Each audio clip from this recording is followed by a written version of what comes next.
tax refund is $500,050.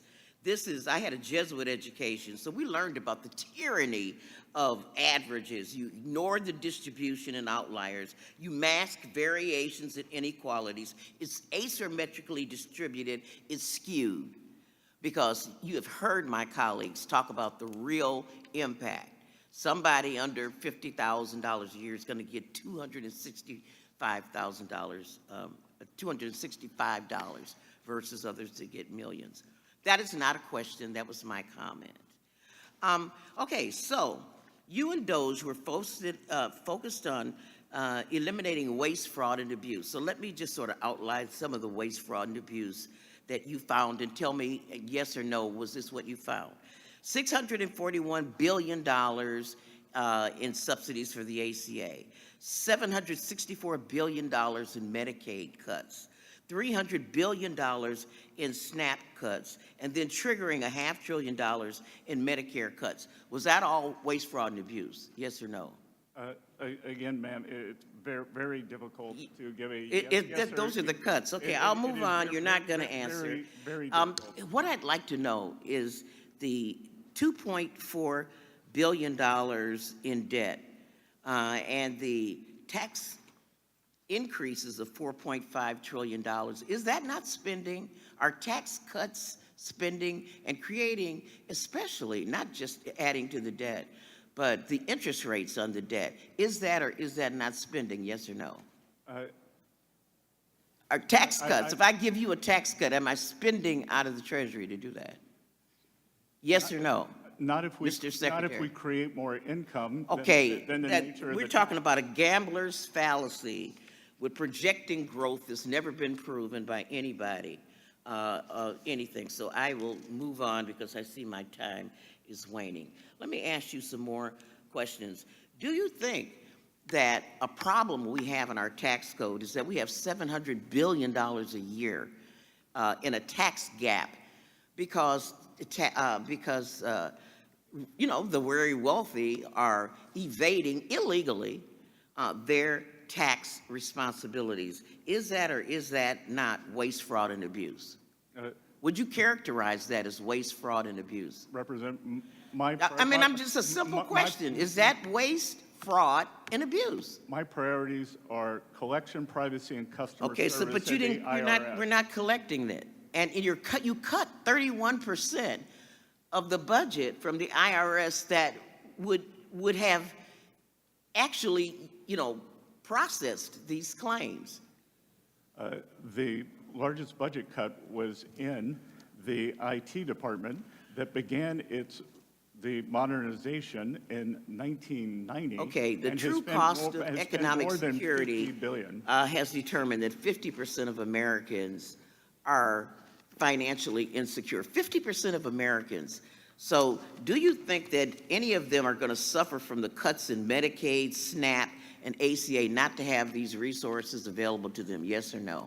I believe that they will be better off without these under resources. this tax bill, just as they were under President Trump's last term, as opposed to the ravages of inflation under President Biden's term. Well, let me just ask this. Why is this bill designed to take away some of the benefits that you claim people are going to have? They expire, like the senior tax credit expires, all of these things that these families are supposed to get. If you're so into uplifting their needs, why do they expire?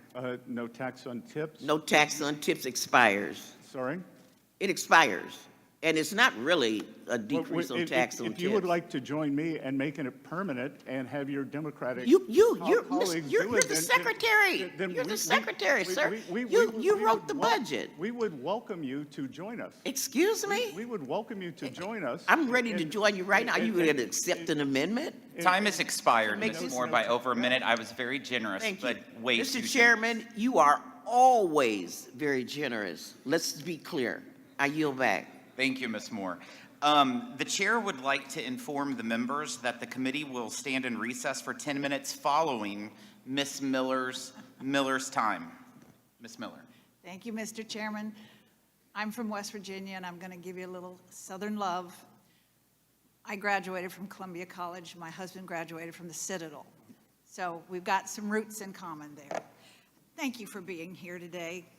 You know, after 4 years of inflation and unmonitored spending and non-existent trade negotiations under the previous administration, I'm thrilled to have you and President Trump back at the helm to deliver on America First policies.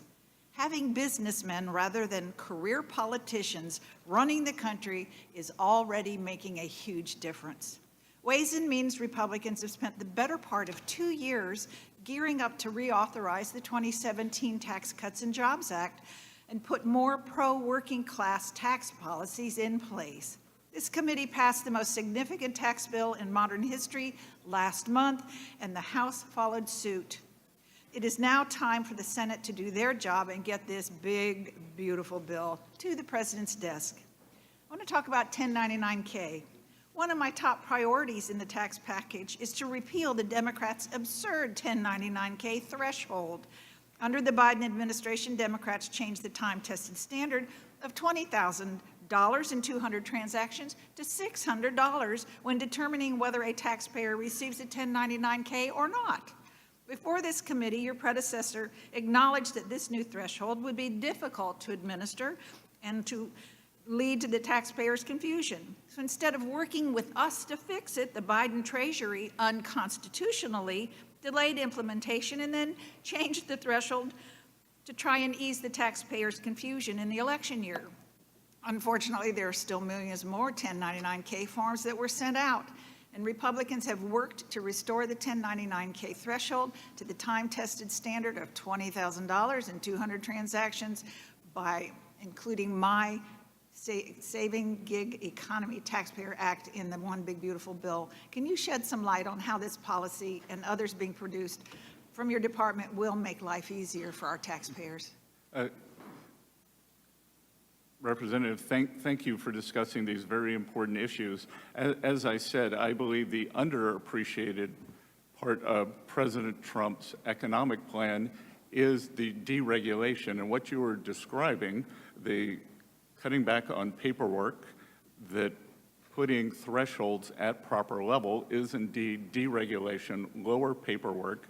And I think you correctly pointed out that the previous administration, I'm not sure that anyone ever signed the front of a paycheck or the back of a paycheck. I think they mostly received direct deposit from the U.S. government because they're always government employees.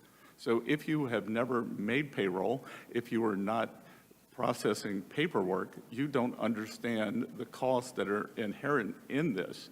If you are a small business person, if you are someone with a lawn care business, if you are someone, as you said, we have a completely new economy today with the gig economy. Whether it is Uber drivers, delivery people, the contract workers who work from home, in programming fields. So I think that it was tone deaf, completely tone deaf, for the nature of the new economy. You are so right. And I also want to voice my support for the ongoing trade negotiations that the President and you are working on. For too long, our trusted trade partners have quietly taken advantage of the United States. And I'm a firm believer that trade truly is the great equalizer and a powerful tool to bring the world together. However, sometimes the tool can be used effectively and not always with fairness. I'm particularly interested in the domestic steel industry. From West Virginia, we've been producing quality steel for decades, and some in my hometown in Huntington and my district is currently ramping up more steel production even further with new mills in Mason County. So I'm supportive of the Section 232 tariffs on steel that the President has pursued, and I'm eager to work together with the administration to ensure that a level playing field is also applied to the U.S.-UK economic prosperity deal. The UK has a history of subsidizing its steel industry, which in turn often undercuts our domestic steel producers. Can you commit to continuing working on securing fairness for our domestic steel industry across trade deals? Representative Miller, I had the privilege of being with the President at the U.S. Steel factory in Pittsburgh a week ago Friday.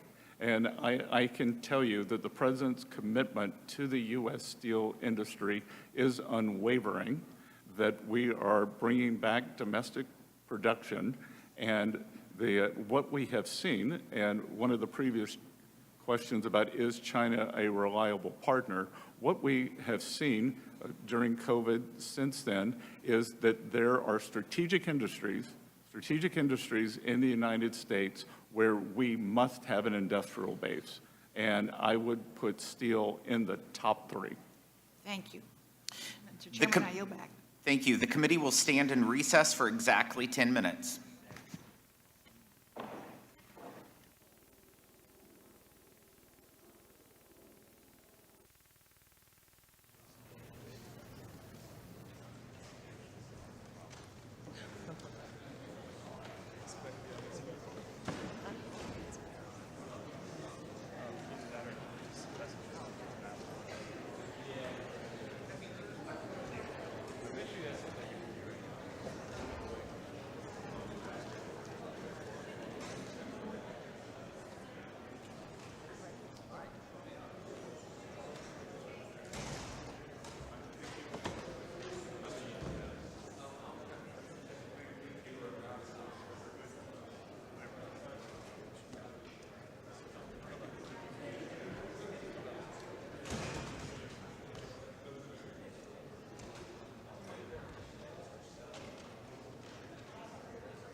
questioning, Mr. Boyle. I'm sorry, but I just can't stand it anymore. This massive, outrageous, pork-filled spending bill is a disgusting abomination. Shame on those who voted for it. You know you did wrong. You know it. Those were the words of your former White House colleague and good friend, Elon Musk. This spending bill contains the largest increase in debt ceiling in U.S. history. It is the debt slavery bill. A new spending bill should be drafted that doesn't massively grow the deficit and increase the debt ceiling by $5 trillion. Why do you believe Mr. Musk is right or wrong? I think you'd have to ask Mr. Musk. Well, take the substance of what he said. Does it not add trillions of dollars, your bill, to the deficit and debt? It's not my belief that it does. It may be his. He could speak for himself. But of course, it's not just Mr. Musk. It is the Congressional Budget Office.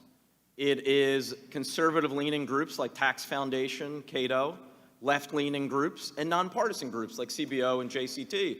So this bill has actually united the left, the right, and the center, all saying it massively increases deficit and debt. But they're all wrong and you're right? Congressman, I think that there are a range of outcomes that I think that many do not include the pro-growth measures, just as they were wrong with the original TCJA, and that has proven to be a resounding success. Just as I don't know if you were here to vote for the IRA, the CBO scoring on that, it has been 3 to 4 times more expensive. So it's curious to me because you spent decades as an executive at George Soros' hedge fund, being very successful, making billions of dollars. Back then, you would always rail against deficit and debt. What's happened? Again, that it is smart spending. That what are we spending for? Are we Tax cuts that mostly go to billionaires such as yourself, while throwing 16 million people off their health care coverage. Well, I would dispute that 16 million. I think you're conflating a lot of numbers. No, it's the, excuse me, reclaiming my time. Those aren't my numbers, just to be clear. As you know, it's the Congressional Budget Office projection. I think you're adding up a lot of numbers that shouldn't be added. Excuse me, I am adding 2 specific numbers. The cuts CBO found coming to Medicaid. No, if we're entitled to our own opinions, but not our own facts and not our own numbers. The CBO shows that 10.9 million will lose their health care coverage from the Medicaid cuts, and another 5.1 million will lose their health care coverage due to the ACA cuts. 10.9 plus 5.1 is 16 million. So you are adding numbers. 1.4 million. Yes, correctly. Do you support Medicaid for illegal aliens? 1.4 I am million? asking the questions, not you. Although you'll be happy to know that in my Commonwealth, home state, Commonwealth of Pennsylvania, actually they check your citizenship status before you can enroll in Medicaid. But I understand why you're wanting to divert and change the subject. Let me move, since we've taken up already most of my time. The World Bank yesterday had a shocking growth projection. They slashed their growth projection for the United States by upwards of 40%. I'm just curious, do you agree or do you think they're wrong as well? Because they specifically cited the trade uncertainty caused by your administration, the administration that you serve as Secretary of the Treasury, as being the primary reason why they've had to slash their growth projection to the lowest since 2008.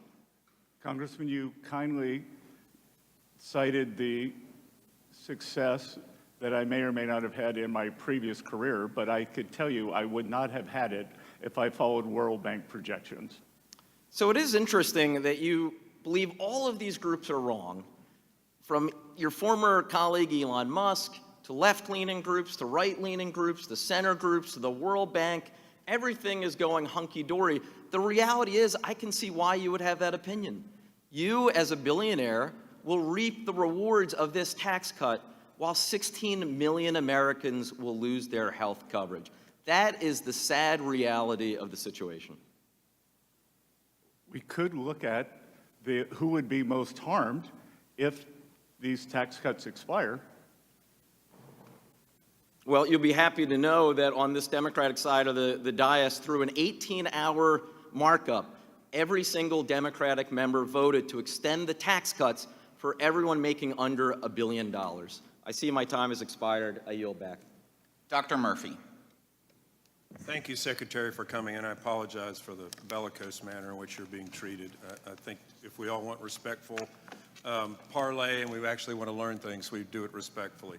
You know, I'm just going to take a side. I am a physician in healthcare. I always want everybody to be able to access healthcare. But if I can say 3 words: illegal, ineligible, and able. So let's go to the illegal part first. The last party let in anywhere between 13 and 20 million people in this country illegally, and now they're placing their health care burden on the rest of the American country. So let's talk about the illegals, providing health care for illegals. By the way, those aren't American citizens. 2, ineligible. Last administration did not allow states to audit their Medicaid rolls. Guess what you're supposed to do? You're supposed to say, hey, you're still fit eligibility, you're an impoverished child, you're a pregnant woman, you're a disabled person, you're an impoverished senior citizen, you are eligible. But if you're not, you are not eligible for Medicaid, period. Able-bodied. Who can be against able-bodied individuals working to get health care? I mean, my gosh. So I'm hearing this ridiculous statistic of 16 million people who should not be eligible, who are not eligible.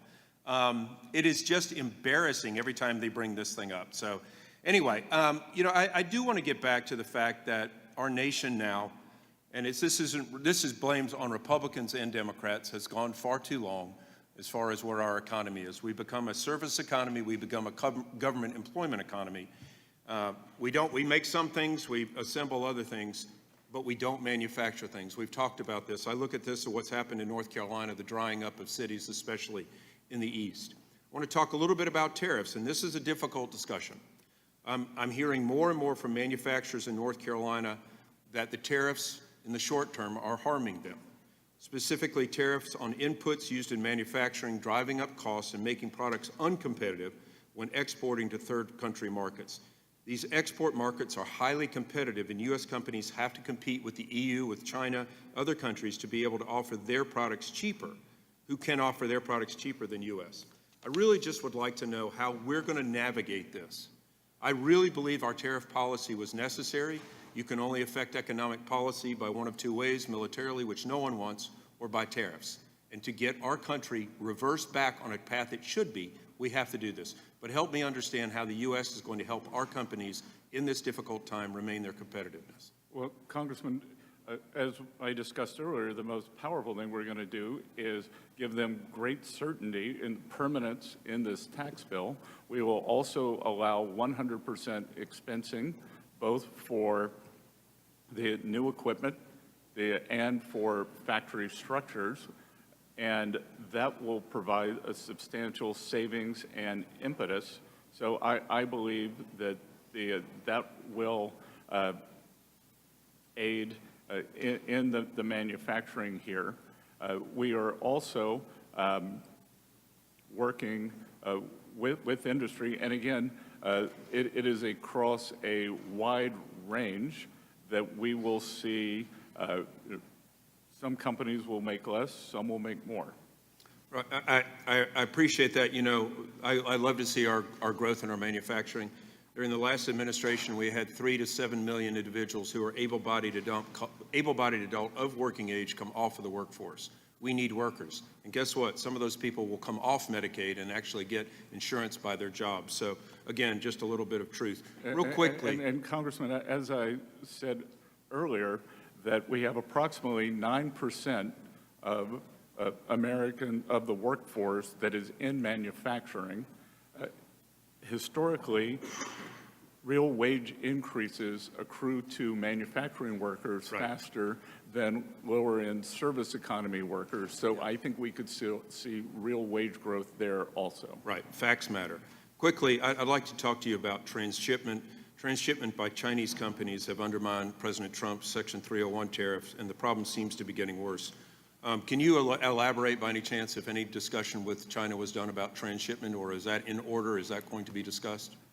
Well, as you can imagine, they pushed back on the de minimis exemption, which we have gotten rid of, and we are going to, we are tariffing all the de minimis imports, we are going to set a level, and it will be a global level, not only for Chinese imports, although China floods the zone, because that is their business model, is to export their deflationary impulse, which is unacceptable to the rest of the world, especially for U.S. citizens.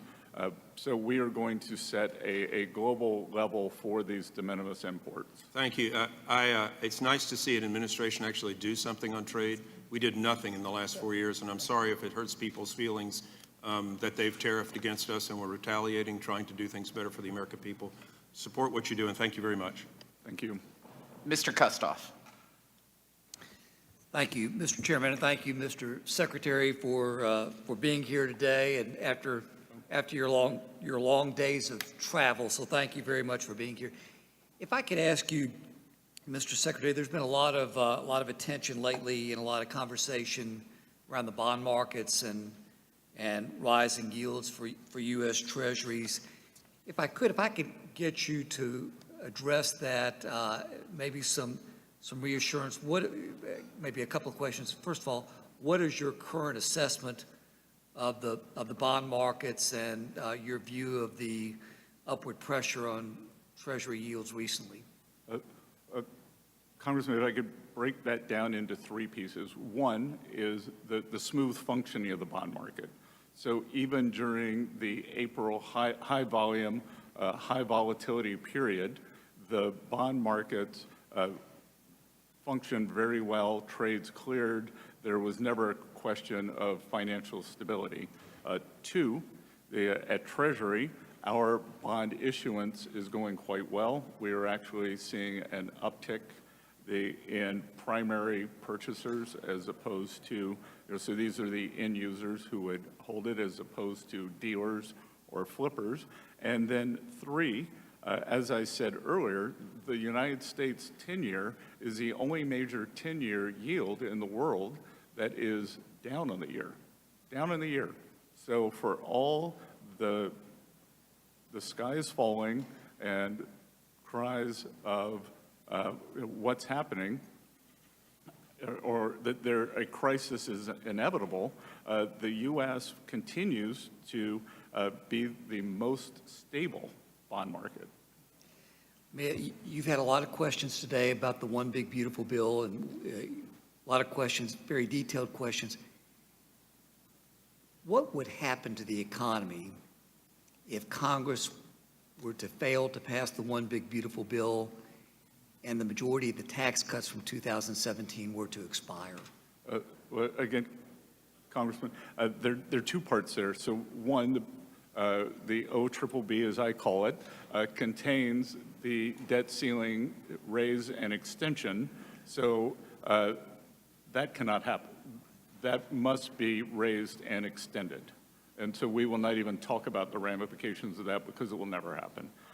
Two, as I said, it would be an economic sudden stop where we would see a cataclysmic event for working Americans, for job creation, for the financial system. So it's unthinkable that this could happen. It would be the largest tax increase in history. And again, I'm not necessarily, I was criticized for my criticism of the CBO. I'm not necessarily going after the men and women who work there. I'm going after their insufficient models, because their insufficient models say that if we make permanent the tax bill, that we don't get an increase in growth. But to your point, if somehow the One Big Beautiful Bill were not passed, that growth will remain the same, which is obviously the ridiculous assumption. Wouldn't it be devastating for the economy if we failed to pass the One Big Beautiful Bill? Sir, I think it could set off the financial crisis, the likes of which we have not seen since 08-09. Mr. Secretary, you would rather be Treasury Secretary than Chairman of the Federal Reserve, wouldn't you? Sir, I think I have, with the, other than some congressional reporting, the best job in Washington. And I am happy to do what President Trump wants me to do. And I think that we are making great progress at Treasury. I can tell you that having been in the business building now since January 28th, the professional staff is incredible, incredible. And the political staff that we brought in, everyone is working well together. We are working to enhance the economy for the American people, maintain the reserve status of the U.S. dollar, and to your first question, make sure that the U.S. Treasury market, which is the largest and soundest and bellwether for the world, maintains that status. And I would like to stay in my seat through 2029 to do that. Thank you, Mr. Secretary.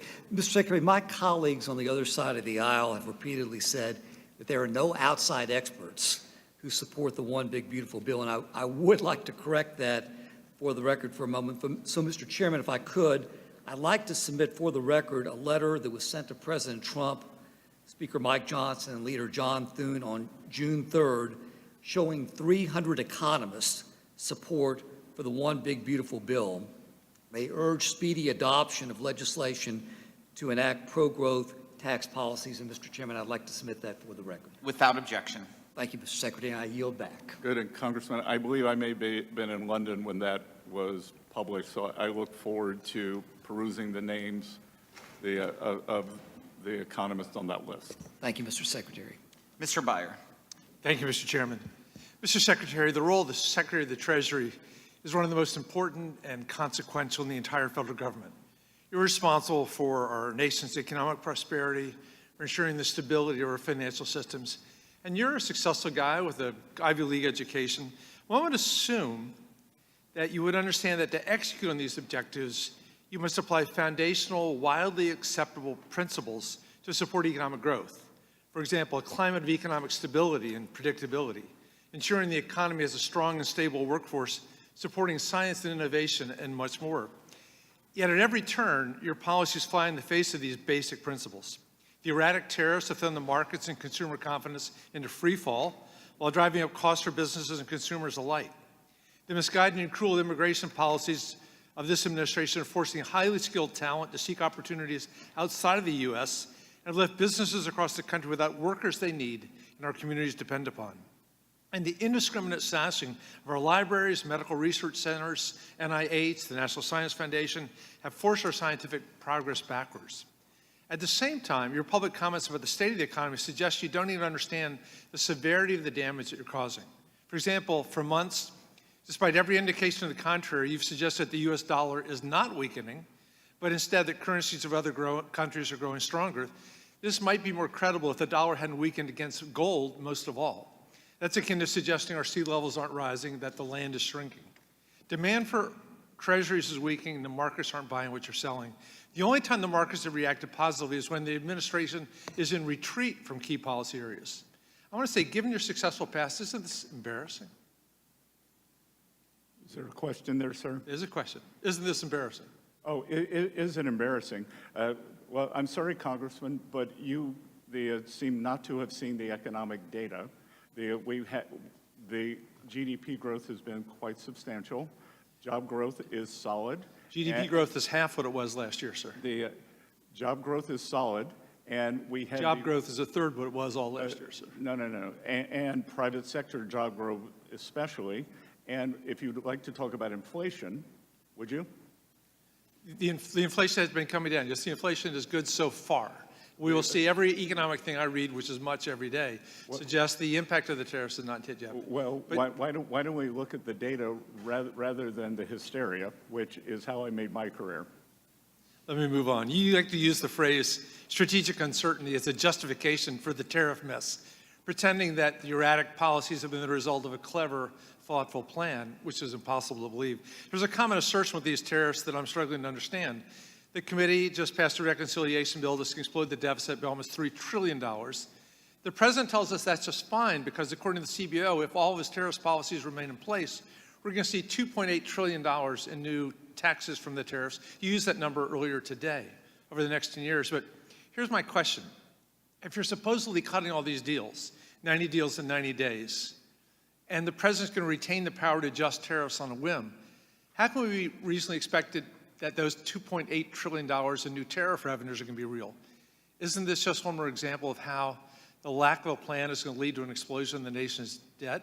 How do you have your cake and eat it too? Well, You claim the tariff revenue is going to offset the increase in debt, and yet you also say you're going to get rid of that tariff revenue by negotiating 90 new deals. Well, Congressman, two things. It sounds like you're questioning the CBO because that's a CBO score, not my number. You used it today. Yeah, but it's the CBO score. So if you want to use CBO, let's use CBO.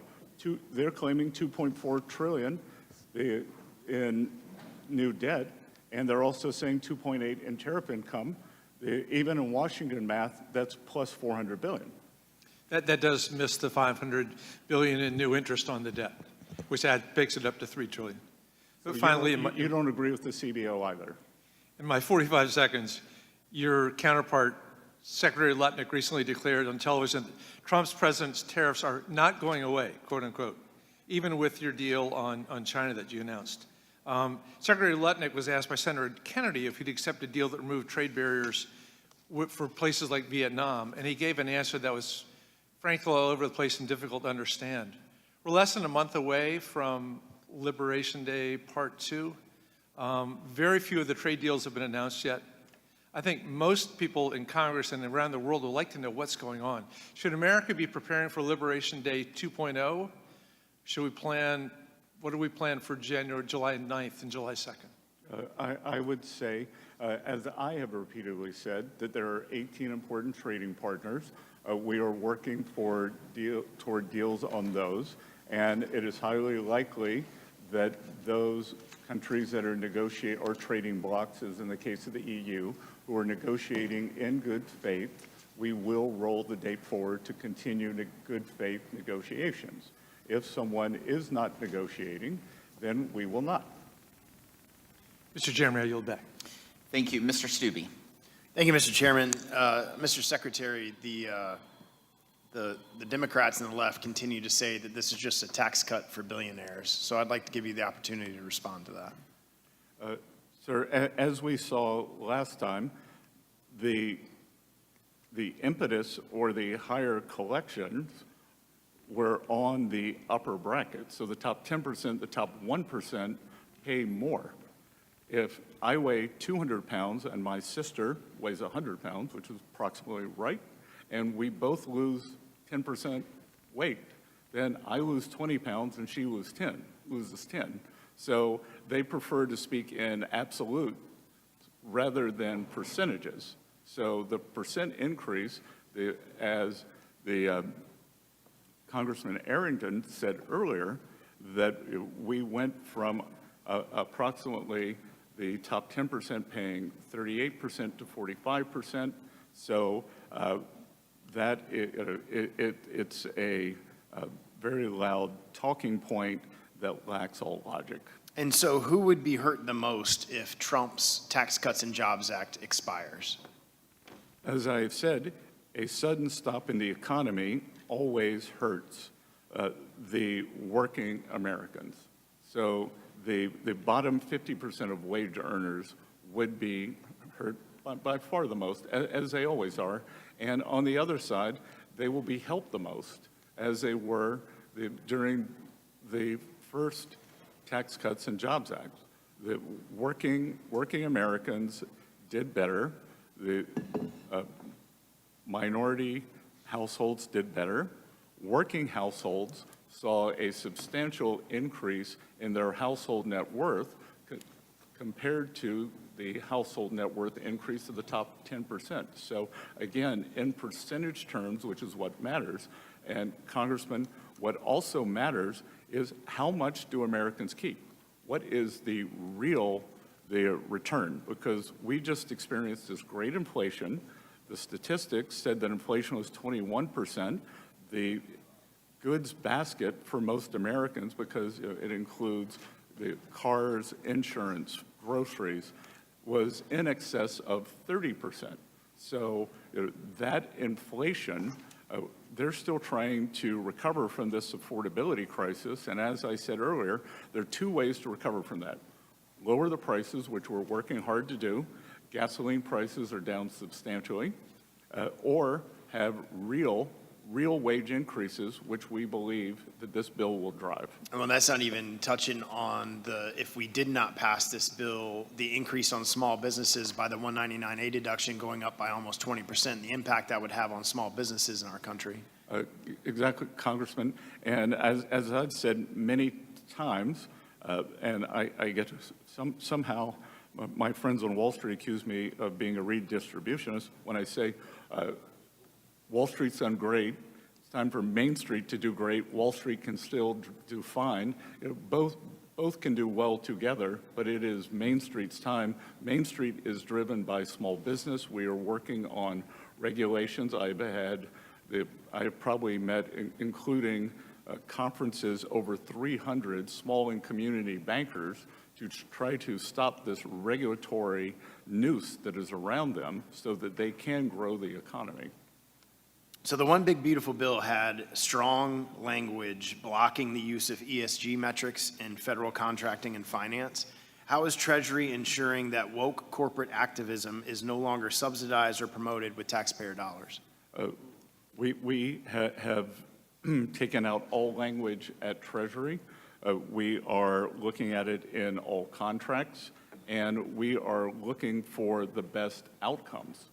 I think if you were to look at the CHIPS Act, which the Democrats thought was a great success, that there were so many woke bells and whistles in that it was impossible to get the money out the door by the Commerce Department during the tenure of the Biden administration.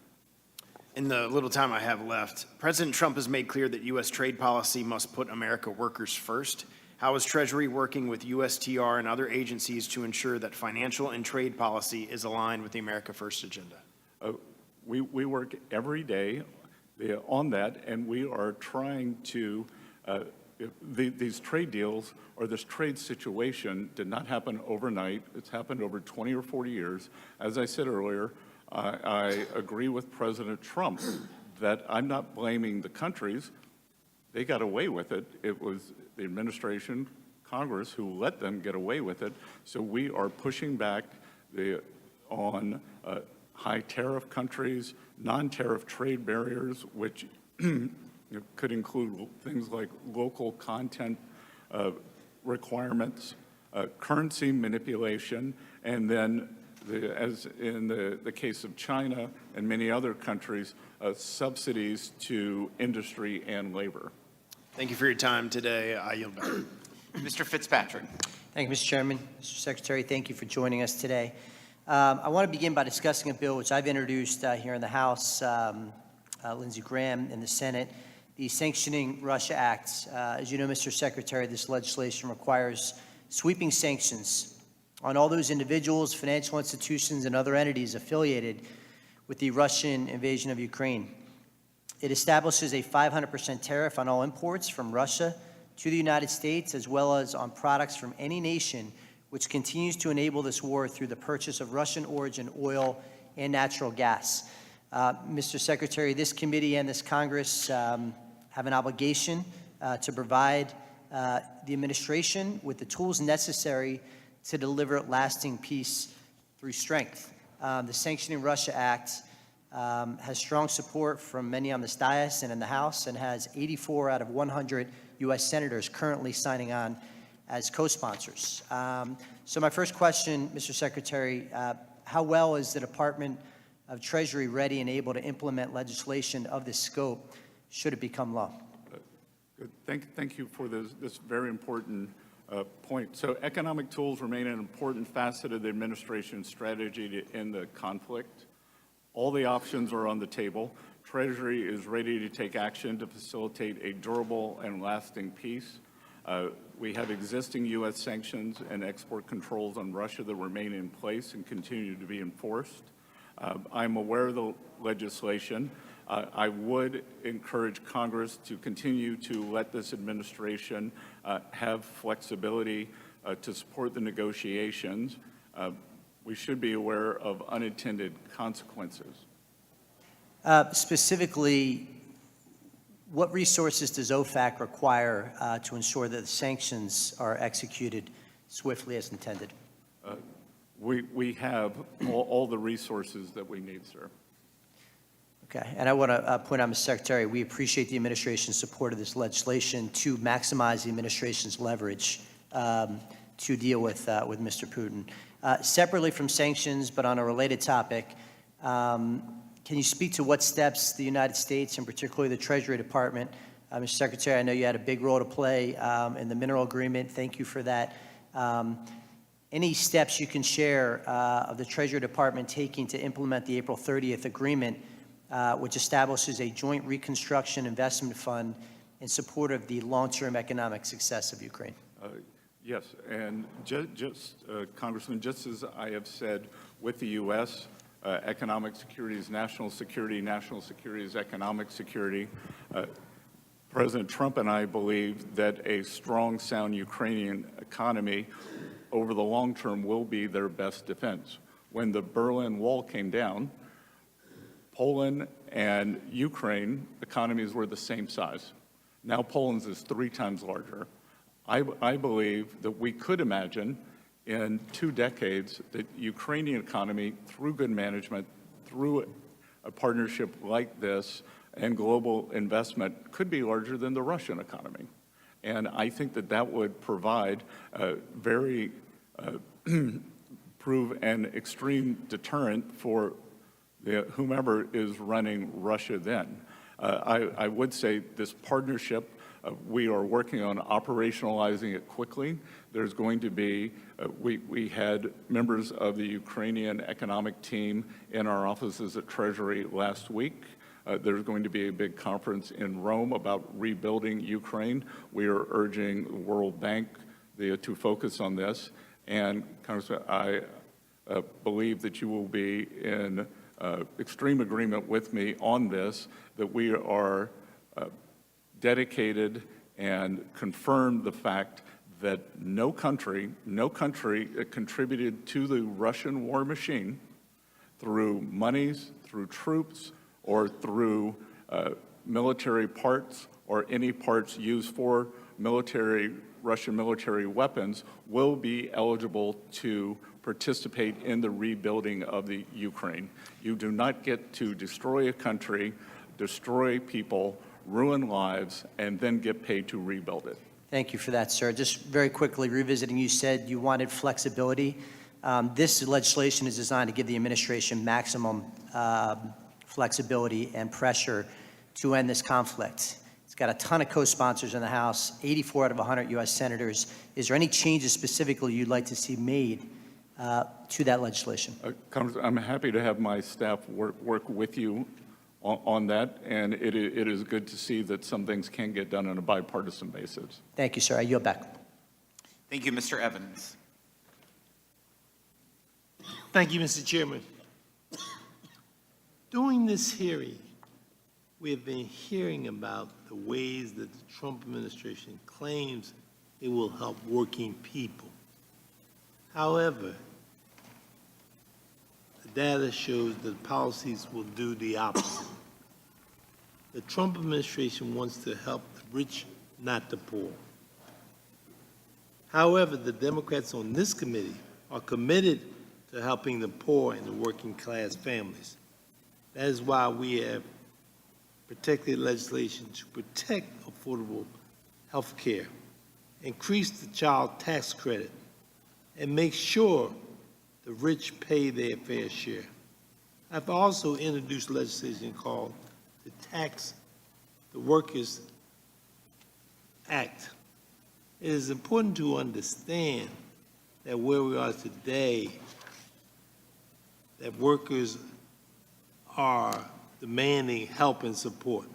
Workers should be able to keep more of their paycheck. Both younger and older workers will qualify. The Earned Income Tax Credit is one of the most effective tools to bust poverty. Congress should work on these type of measures to help needed assistance, not people who want favors from this corrupt administration. I encourage my colleagues in this administration to reconsider their approach to governance and work with us to make this country better. stop stealing from. It's important to make sure that we make sure that people in the poor, not just the rich, that we have an opportunity here to really send a collective message. And I hope, Mr. Secretary, that we will take advantage of that. I yield back the balance of my time. Ms. Tenney. Thank you, Mr. Speaker, or Mr. Chairman, and I just want to say thank you to the Secretary for your remarkable testimony. I don't know if I've seen better testimony in my short number of years in Congress, but I will say I've continued to be impressed, and in honor of today's baseball game, President Trump's appointment with you, he definitely hit this one out of the park. So congratulations on your great work. I would just say it's on 3 hours sleep. So. That's even more incredible. I know the feeling of jet lag for sure. And just wanted to talk to you about a couple things. And I'm a small business owner. I have a district that my entire northern border is Canada, and they're a very important trading partner on so many levels. And we are, I was one of the people that was here in President Trump's first term and voted for the Tax Cuts and Jobs Act. And unlike the Democrats who are here, I come from rural upstate New York, and I will tell you as a small business owner, and our business is in its 79th year, we're still in business. And the one thing that saved us was the Tax Cuts and Jobs Act. It was incredible to give us the small business benefits that we received, that some of them you referred to today. And I just wanted to highlight just a couple things just to touch on this issue. And I really thank Secretary of Commerce Howard Lutnick for meeting with us and talking about this issue with us. But we do have a number of legacy businesses in my community. They're copper fabricators, aluminum fabricators, all dependent on smelting operations coming from Canada. And some of these companies are 100 years old, 200 years old. Paul Revere built his copper business in my region, Revere Copper. It's been there for over 200 years. And they're a little concerned about the tariffs, although they wholeheartedly agree we need to bring our supply chains back. They wholeheartedly agree that our area and our Erie Canal district, which I represent most of the Erie Canal, we were hollowed out by China and unfair trade, and we want to continue to do business. And they all agree that we need to deal with reshoring and bringing our supply chains back with President Trump. And these are wonderful, patriotic, legacy businesses. We want to make sure that they can be in business. Now, again, let me add one more factor. They're surviving in upstate New York. So we have some of the highest taxes, highest regulatory burden, highest minimum wage. Most expensive energy. Worst energy state, extremely, by the way, a catastrophic energy grid that we face. If it weren't for the nuclear power, all of which the nuclear reactors are in my district, and hydropower coming from Niagara Falls, another gift, we can't touch our wonderful natural gas reserves that we have in the Marcellus and Utica Shale because of New York's far left Democratic one-party rule. Ridiculous, unscientific policy. But we also have, is there a way that we can find some relief for some of these businesses on the tariff side and make sure that we can bring Canada back in the mix? And is there work being done, not just on the fabrication side with copper, aluminum, steel, but also on the agricultural side? Because I also have the 5th largest dairy district in the entire country. And we have issues with the USTR and with Canada's unfair trade. So we have sort of both sides. Can you address that a little? I know President Trump really wants to help us. Where's your position on this? So, Representative, I think that you have talked about the balancing act that rebalancing trade constitutes. Because on one hand, Canada has very discriminatory dairy tariffs on the U.S. I can't remember the number, but they're in the... Great. We'd like to revisit that Yes. issue as well, the USTR. We think they're unfair. We think... They're in the hundreds of percents. Yes. After a bit. We are happy, even though it's commerce and USTR, my staff is happy to discuss with you, your constituents, your staff, what we can do to make the manufacturing up there more resilient. Companies that have been around since Paul Revere are doing something right. Mm-hmm. So we want to make sure that we can help them not only survive, but thrive. And so we are happy to do that. And look, I think that the new Canadian government has made very good progress in righting some mistakes made by the previous leadership. So I think we are on a more sustainable path. I'll be traveling with President Trump to the G7 on Sunday, and I would expect that we would be meeting with Prime Minister Carney. We really appreciate it. And then we want to see these tariffs in place, but we also want to see a balance, as you say, so that we can keep these legacy businesses and the thousands of jobs that they produce in our region. And everybody's all for reshoring, and everyone's for making sure that we make these things in America, because we can and must do that again in order to build our economy. And I just want to thank you again, and I know you're on a little bit of sleep, but we are grateful for your service and the wonderful job you're doing representing our nation. Thank you. Well, thank you. And we are dedicated to areas of the country like yours that especially experienced the China shock to rejuvenating the manufacturing base there.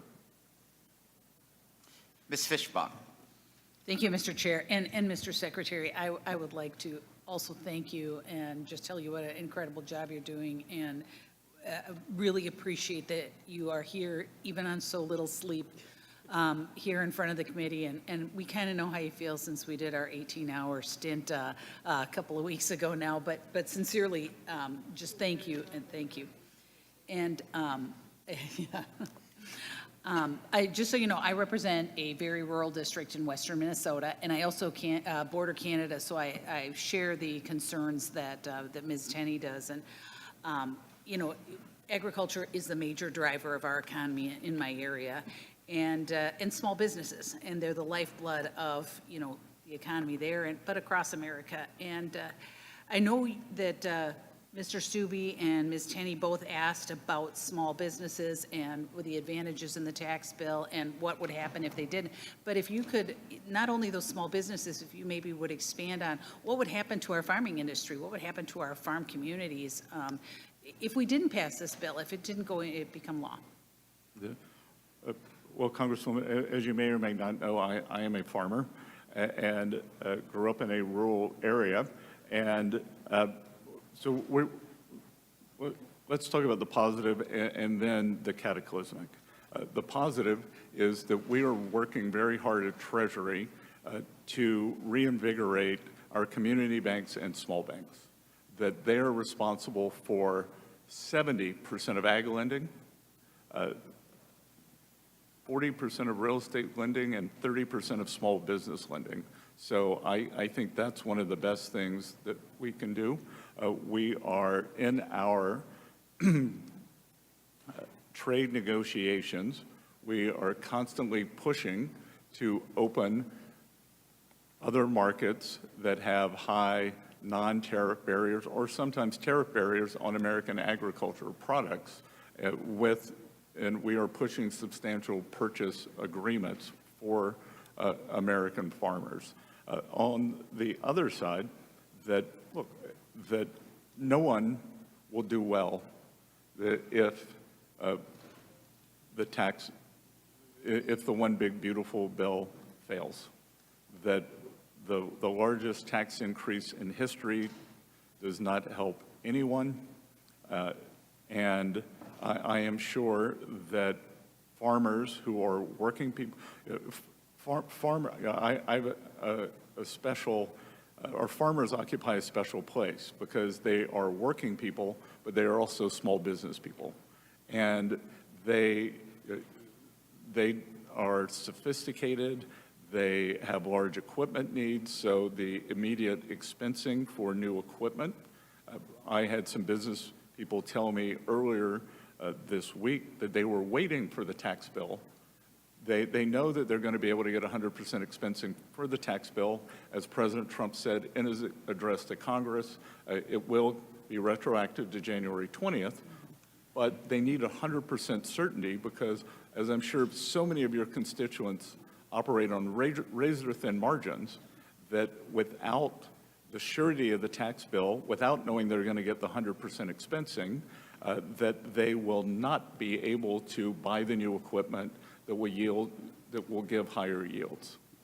Well, and thank you, Mr. Secretary, and I appreciate your comments on capital, because that is one of the challenges, not just for the ag community, but the communities in general, is that capital expenditure. There's not as much available in rural areas, and so I appreciate your work with those smaller banks and trying to open markets. But just one other thing I wanted to ask about, the Biden administration, and, the 45Z provision in the reconciliation bill, and the Biden administration failed to finalize guidance on 45Z, and it's created, serious issues and uncertainty in the biofuels industry. And, you mentioned the uncertainty, and we're feeling the uncertainty of that with the biofuel plants. And so can I get a commitment from you to expedite the process of finalizing the guidance for 45Z? And can I also ask that you would work with myself and other members of this committee to make the credit the strongest it can be for American farmers? Yes, so I am happy to put myself in contact with yours immediately. We want to get this done quickly. What we are trying to do is to make sure that 45C is more of a North American product, and that there are not overseas actors, specifically Chinese companies, that backdoor into it through Mexico. Well, So we will work quickly with your staff on that. Absolutely, and I would love to be part of that process, because we need to do this for our farmers, and I am over time. With that, I yield back, Mr. Chair. Thank you. Mr. Schneider, you're recognized. Thank you, Mr. Chairman. Mr. Secretary, you come to this historic committee with both the honor and the responsibility to uphold the proud legacy of your predecessors, starting with Alexander Hamilton. As Mr. Neal earlier noted, it's a fair expectation that when you come here, you don't, quote, fudge the numbers. Mr. Secretary, I'm disappointed that so much of what you have said today has stretched the truth, ignored the facts, and avoided directly answering our questions. But that really shouldn't surprise anyone, as in your relatively short tenure as Secretary, you've established quite a record of dissembling, deflecting, and too many times just simply highlighting. I'm going to highlight just a few. On June 1st, on Face the Nation, you said, thus far there have been no price increases because of the Trump tariffs. Simply not true. In fact, many companies have expressly stated that they've been forced to raise prices, and others expect to do so. Public companies have noticed this in their, as required by law, reports to their investors. I ask unanimous consent to submit to the record an article published by CNBC titled, "Here are the retailers raising prices as Trump tariffs take hold." Without objection. And Costco has said, Congressman, I would this is point my out time. that Mr. Secretary, inflation this is today my was time. Costco has said it's 0.1%. increased prices because of tariffs for bananas, for pineapples, for flowers. Best Buy has raised prices, and those changes took effect in May. Shark Ninja has raised prices for coffee machines. Newell Brands, Graco has said it has raised prices on baby gear by 20%.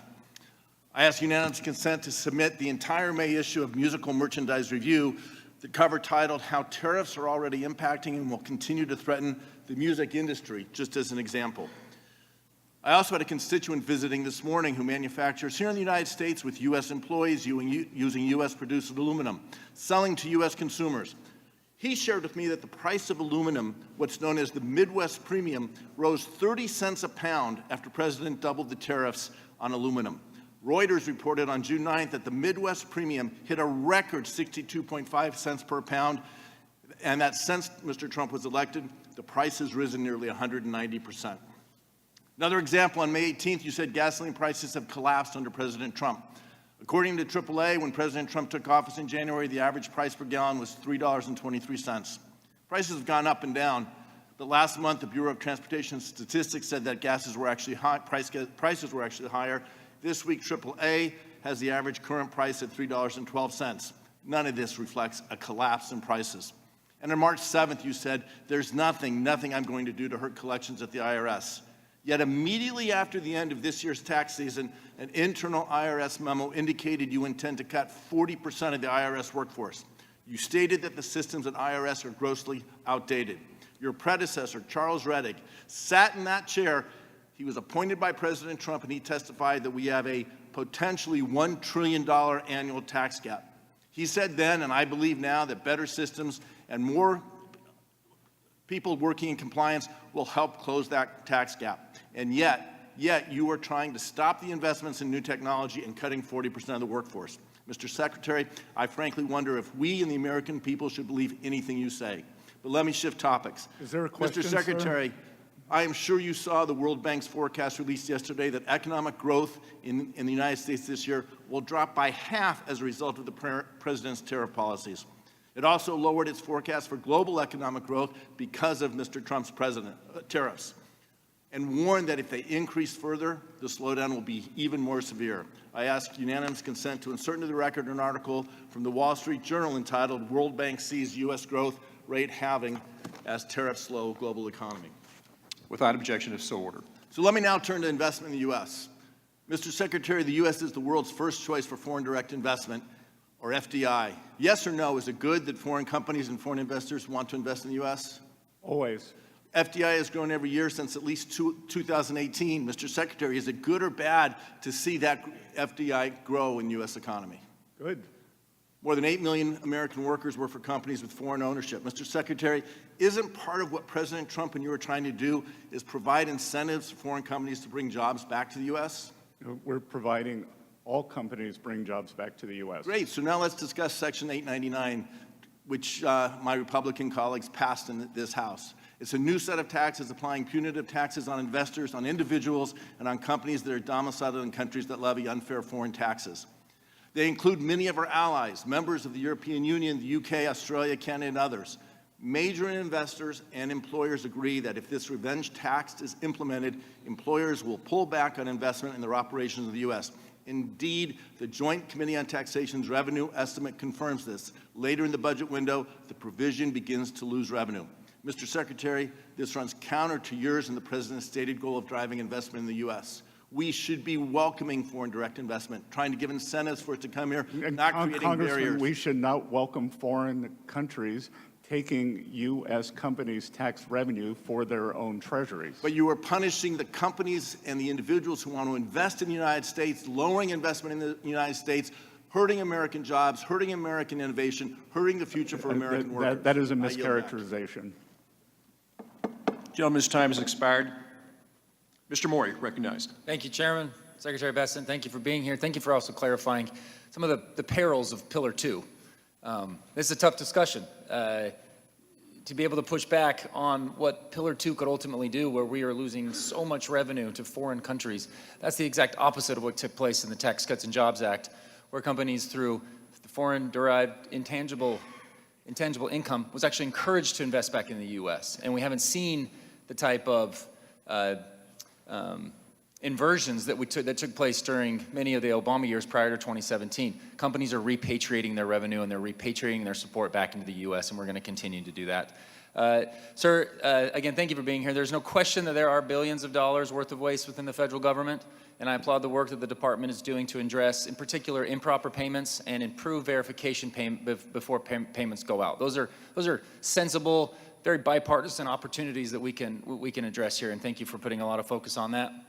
I represent Ogden, Utah, and the 7,000 IRS employees that work in and call Utah home. In talking to my constituents, many of whom are federal employees with decades of experience, I found that they want to be part of improving efficiency at the IRS. They know their jobs better than any of us, and I'm concerned that the on-the-job experience is not being utilized to its potential. Very simple.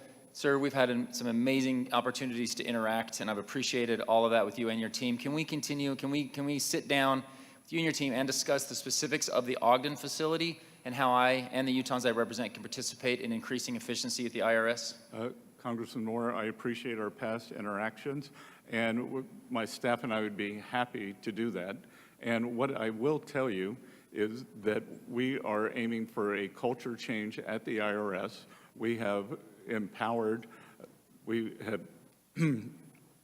are cutting waste. There is a 35-year-old, maybe close to your age. I wish. The tech update where we are spending $3.5 billion per year, which is 10 times more than a private sector bank would spend for the equivalent payments. And what we are finding is that the hardworking people, as you described in Ogden, are feeling empowered, and that's what we want them to do. We want them to provide the solutions, not for the solutions to be provided from up high. I've walked through the systems with them, taken tours and stuff. They're excited about the particular technological improvements that we can make, and your investment and your focus on that is much appreciated. So, okay, with my remaining few minutes, let's try to correct some of the fallacies we've been hearing about the One Big Beautiful Bill and its effect, in particular, on national debt, something that I'm very passionate about. Correct me if I'm wrong on any of these statistics. Since World War II, the average annual real GDP growth rate sits at approximately 3.15%. In the last 10 years, even with COVID, the average is still at approximately 2.5%. Yes, sir. Those are the facts that I have here. The bill that the House Republicans assumes a 2.6% growth rate, and that would generate $2.6 trillion over the next 10 years.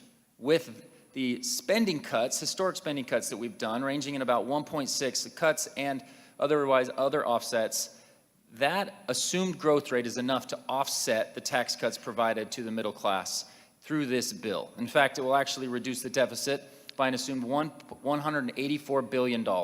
Some quick yes or no's on those numbers. Do you think that with President Trump's deregulatory policies coupled with the tax policies of the One Big Beautiful Bill, that this 2.6% growth rate is possible to achieve? I think it is possible, and we achieved it under President Trump's first term, and I think we could easily see it over the 10-year window at an average. And do you think it's possible that we could actually exceed a conservative 2.6% rate? Yes, sir. I believe that given this gigantic AI spend that we're seeing, that the productivity increases from that may hit the U.S. economy within the next 12 to 24 months and could accelerate our GDP growth. Accelerated GDP growth, and do you think that my colleagues from the minority party are correct when they say that the bill will add trillions of dollars to the national debt? I believe that they are mistaken. Just to close here, it is not unfair for my colleagues on the Democrat side to use CBO scoring in any type of criticism. I did it with the CBO scoring of the American Rescue Plan. I just wish we could keep the argument to where it should be. We are assuming what I believe is a reasonable 2.6% growth rate. The CBO's taking a lower percent. That's great. I think they're wrong in this case. And I think they always undervalue the potential that we have and the reality that we have from this type of economic growth policies. We have not seen revenues tank or dip since 2017 when we enacted these. We have an opportunity here to create a strong GDP, and that is the most important factor to being able to go and get after our debt to GDP ratio. Sir, thank you so much for the clarifications, and I yield back. Ms. Van Dyne, you're recognized for 5 minutes. Thank you very much, Chairman. If my colleague Linda Sanchez is true as it implies that women are constantly interrupted, you must be having a gender identity crisis today, because you have not been allowed to finish a single sentence from my Democrat colleagues on the other side of the aisle. I want to allow you to have an opportunity to speak because you've got a lot to say. I mean, over the last 4 years, we've seen working families and small businesses have been sidelined, while green corporate welfare has soared and the IRS has turned into a political weapon, targeting audits instead of actually offering assistance. But now, thanks to President Trump's decisive leadership and your work at the Treasury, we're finally seeing a course correction. This committee's Republicans have been proud to partner with the administration and with your office on the One Big Beautiful Bill. Legislation that delivers exactly what Americans have demanded: permanent tax relief, higher wages, stronger supply chains, and a laser focus on working families. And this bill ends tax on tips and overtime, slashes wasteful green energy giveaways to China, and it puts America, not global climate conferences, at the center of our economic policy. And unlike the so-called Inflation Reduction Act, which sent billions overseas and destabilized our energy grid, this is about made-in-America investments and letting working people keep more of what they earn. We're also seeing tariffs properly applied, bringing adversaries to the table, reopening trade talks, and resetting unfair terms that have hurt U.S. workers for decades. That's leverage. That's leadership. And finally, let's talk about the IRS. Under your leadership, we have seen billions in waste cut in one of the most efficient filing seasons in recent memory. You've shifted the agency from policing to public service, where it belongs. And the One Big Beautiful Bill builds on this by cracking down on fraud, requiring Social Security numbers for tax credits, and putting taxpayers first, not last. I know that you have not been able to answer a lot of questions today that were brought up. One of them has been specifically about the cuts that you've made at the IRS. Can you please explain the cuts that have been made and how that has added efficiencies? So I would categorize the cuts in two areas. And to be clear, some of them were not cuts. Some of them were voluntary retirements, people who wanted to move on. But a large portion, the IRA bill swelled the ranks of the collection agents, and because the Democrats did that, because it gave them a good score, that the CBO said, if you hire more bodies, then there should be more collections. Data, I believe, has shown that that is not true. It would be like saying, oh, if we draft Scott Bessent and we have him play against LeBron James, he will do fine. That these new auditors are not equipped to audit sophisticated taxpayers. They would undoubtedly be unleashed against working Americans. We saw from a whistleblower in the Atlanta IRS that qualifications were lowered to bring in these new agents. So we have just gone back to... So we were filling bodies. We weren't actually filling the places with workers. And so we've just gone back to the 2020 level, and the IRS collected taxes very well for hundreds of years before that.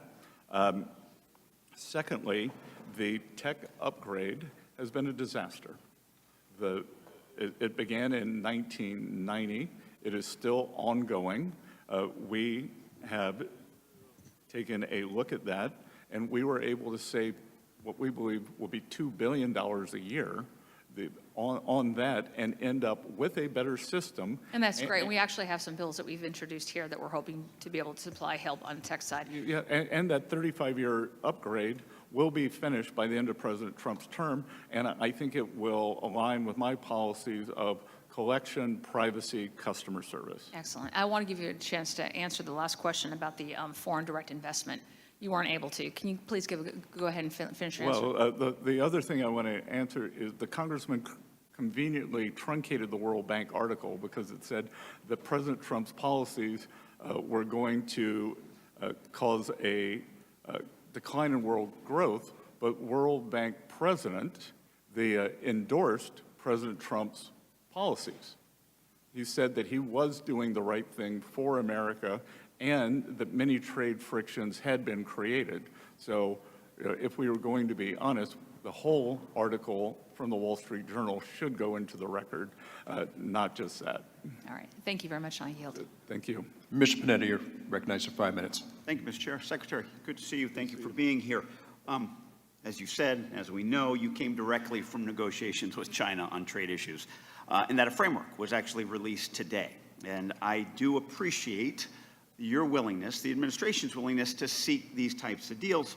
However, I got to tell you, I'm really, really concerned about the sustainability of any agreement given the lack of congressional involvement and the use of this administration's tariffs under IEEPA. Now, unlike trade agreements, not frameworks, agreements that pass through Congress, these executive frameworks don't include dispute mechanisms, including independent arbiters to rule on disputes. And I think you believe, and I believe, I would say, that makes enforcement extremely difficult. And trade agreements, I firmly believe, need to be enforceable. Secretary, did the last administration, when it had an agreement with China, the China Phase 1 deal, did they come to Congress for a vote? The Biden administration? No, I apologize. The last Trump administration. Thank you. No. Okay. And what happened was that China failed to meet all of its obligations under that Phase 1 agreement. And although it committed to increasing its imports from the U.S. by $200 billion from 20 to 21, it only followed through with 58% of its promised purchases. Now, under Trump's China Phase 1 agreement, did companies have access to any neutral dispute resolution process or panel when those obligations were not met? I would have to, I'm not USTR, so I'd have to get back to you. Okay, thank And you. I would always, Thank you. I would also say the Biden administration failed to No, enforce. I'm reclaiming my time, as I got to do. It didn't, okay? So this administration has tried these types of agreements before, and it led to unenforceable agreements. Now, look, learn from Biden. Learn from Trump. I get it. I'm with you. Frameworks, when it comes to trade, as I say, and my colleagues have heard me say, is like a hamburger without the meat, okay? You need agreements. You need Congress involved. And that's what I'd ask, that you please change track towards these more sustainable, comprehensive free trade agreements. And please, get us involved. Use Congress. Help us use our authority. And I know we need to do more of that as well. Trust me. Secretary, the national debt is $36 trillion, correct? Approximately, yes. $29 trillion of that debt is held by the public, correct? Approximately, yes. And I think that number is relevant, is relevant for assessing the debt, as the rest of the debt is in intergovernmental holdings or money the government owes itself. And I believe it's more helpful to look at the debt held by the public as a share of the U.S. economy. At the beginning of this year, the ratio stood at nearly 97% of the GDP. I mean, that's not far off its peak of 106% of GDP after World War II. However, at that time, debt to GDP was on a downward trajectory. Now, from the end of World War II up until about 2008, the debt averaged only 40% of GDP, which was pretty manageable. But since 2008, that debt has jumped from 40 to 100% of GDP. And with this reconciliation bill that you're supporting, combined with other costs, such as Social Security and Medicare, we are heading to a 250 to 300% of GDP debt within 30 years. That is a point that would cause economic calamity. Now, it's no wonder that Moody's downgraded the U.S. credit score, citing the large annual fiscal deficits and growing interest costs. The budget deficit shows how quickly the problem is getting worse as well. The deficit was $1.8 trillion last fiscal year. But this reconciliation bill is set to increase that to over $4 trillion by the end of the decade. And it could send interest costs higher than $2 trillion by 2034. This would consume nearly 1/3 of all government revenue. The CBO said the reconciliation bill would increase the deficit by $3 trillion. A reasonable federal budget committee estimates $5 trillion. Penn Wharton estimates $5.8 trillion. I get the warnings of rising debt and rising debt eventually causing an economic calamity, but it's already hurting the economy now, as we're seeing higher interest rates, higher mortgage rates, and we very well may see elevated inflation and a drag on economic growth. Now, under the current debt trends, real income growth is projected to slow by 10% in the next 30 years. But if the debt rapidly rises, income growth could decline by 30%. Secretary, in your confirmation testimony, you stated that we must get our fiscal house in order. And you've talked about the national debt as a security problem in the past. Is this still your view?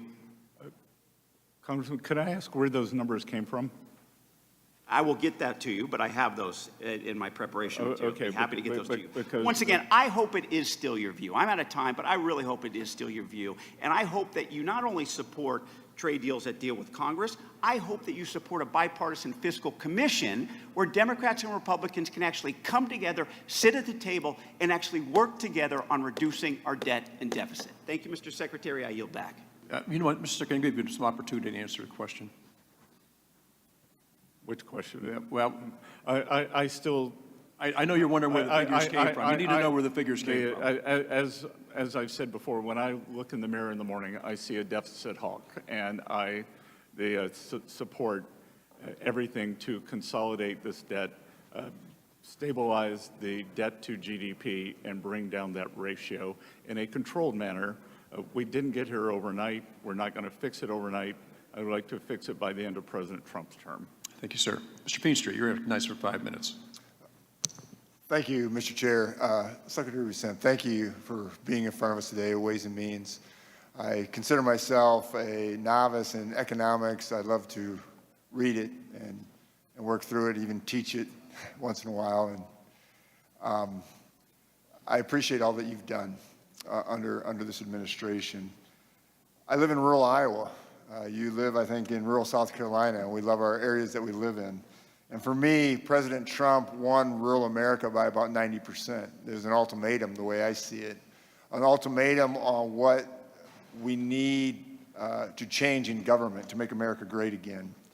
And I'd like to talk about that as we look forward and as you're in your role and we have this big, beautiful bill that's coming out. Can you talk a little bit about, for Iowa or South Carolina, how this bill will grow our states economically? And I think about, immediate expensing, things like this.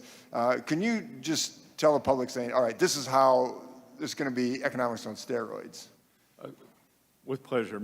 So,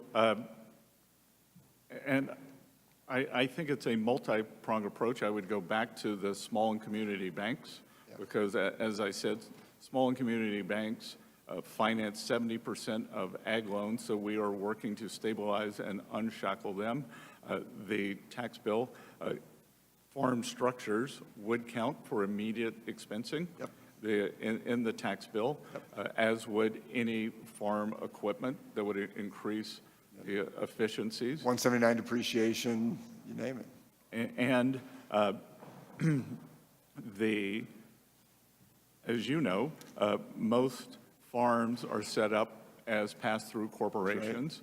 Right. And again, these people, I think, do not consider themselves rich. They are not the ones being stereotyped and lampooned by the other side of the aisle here.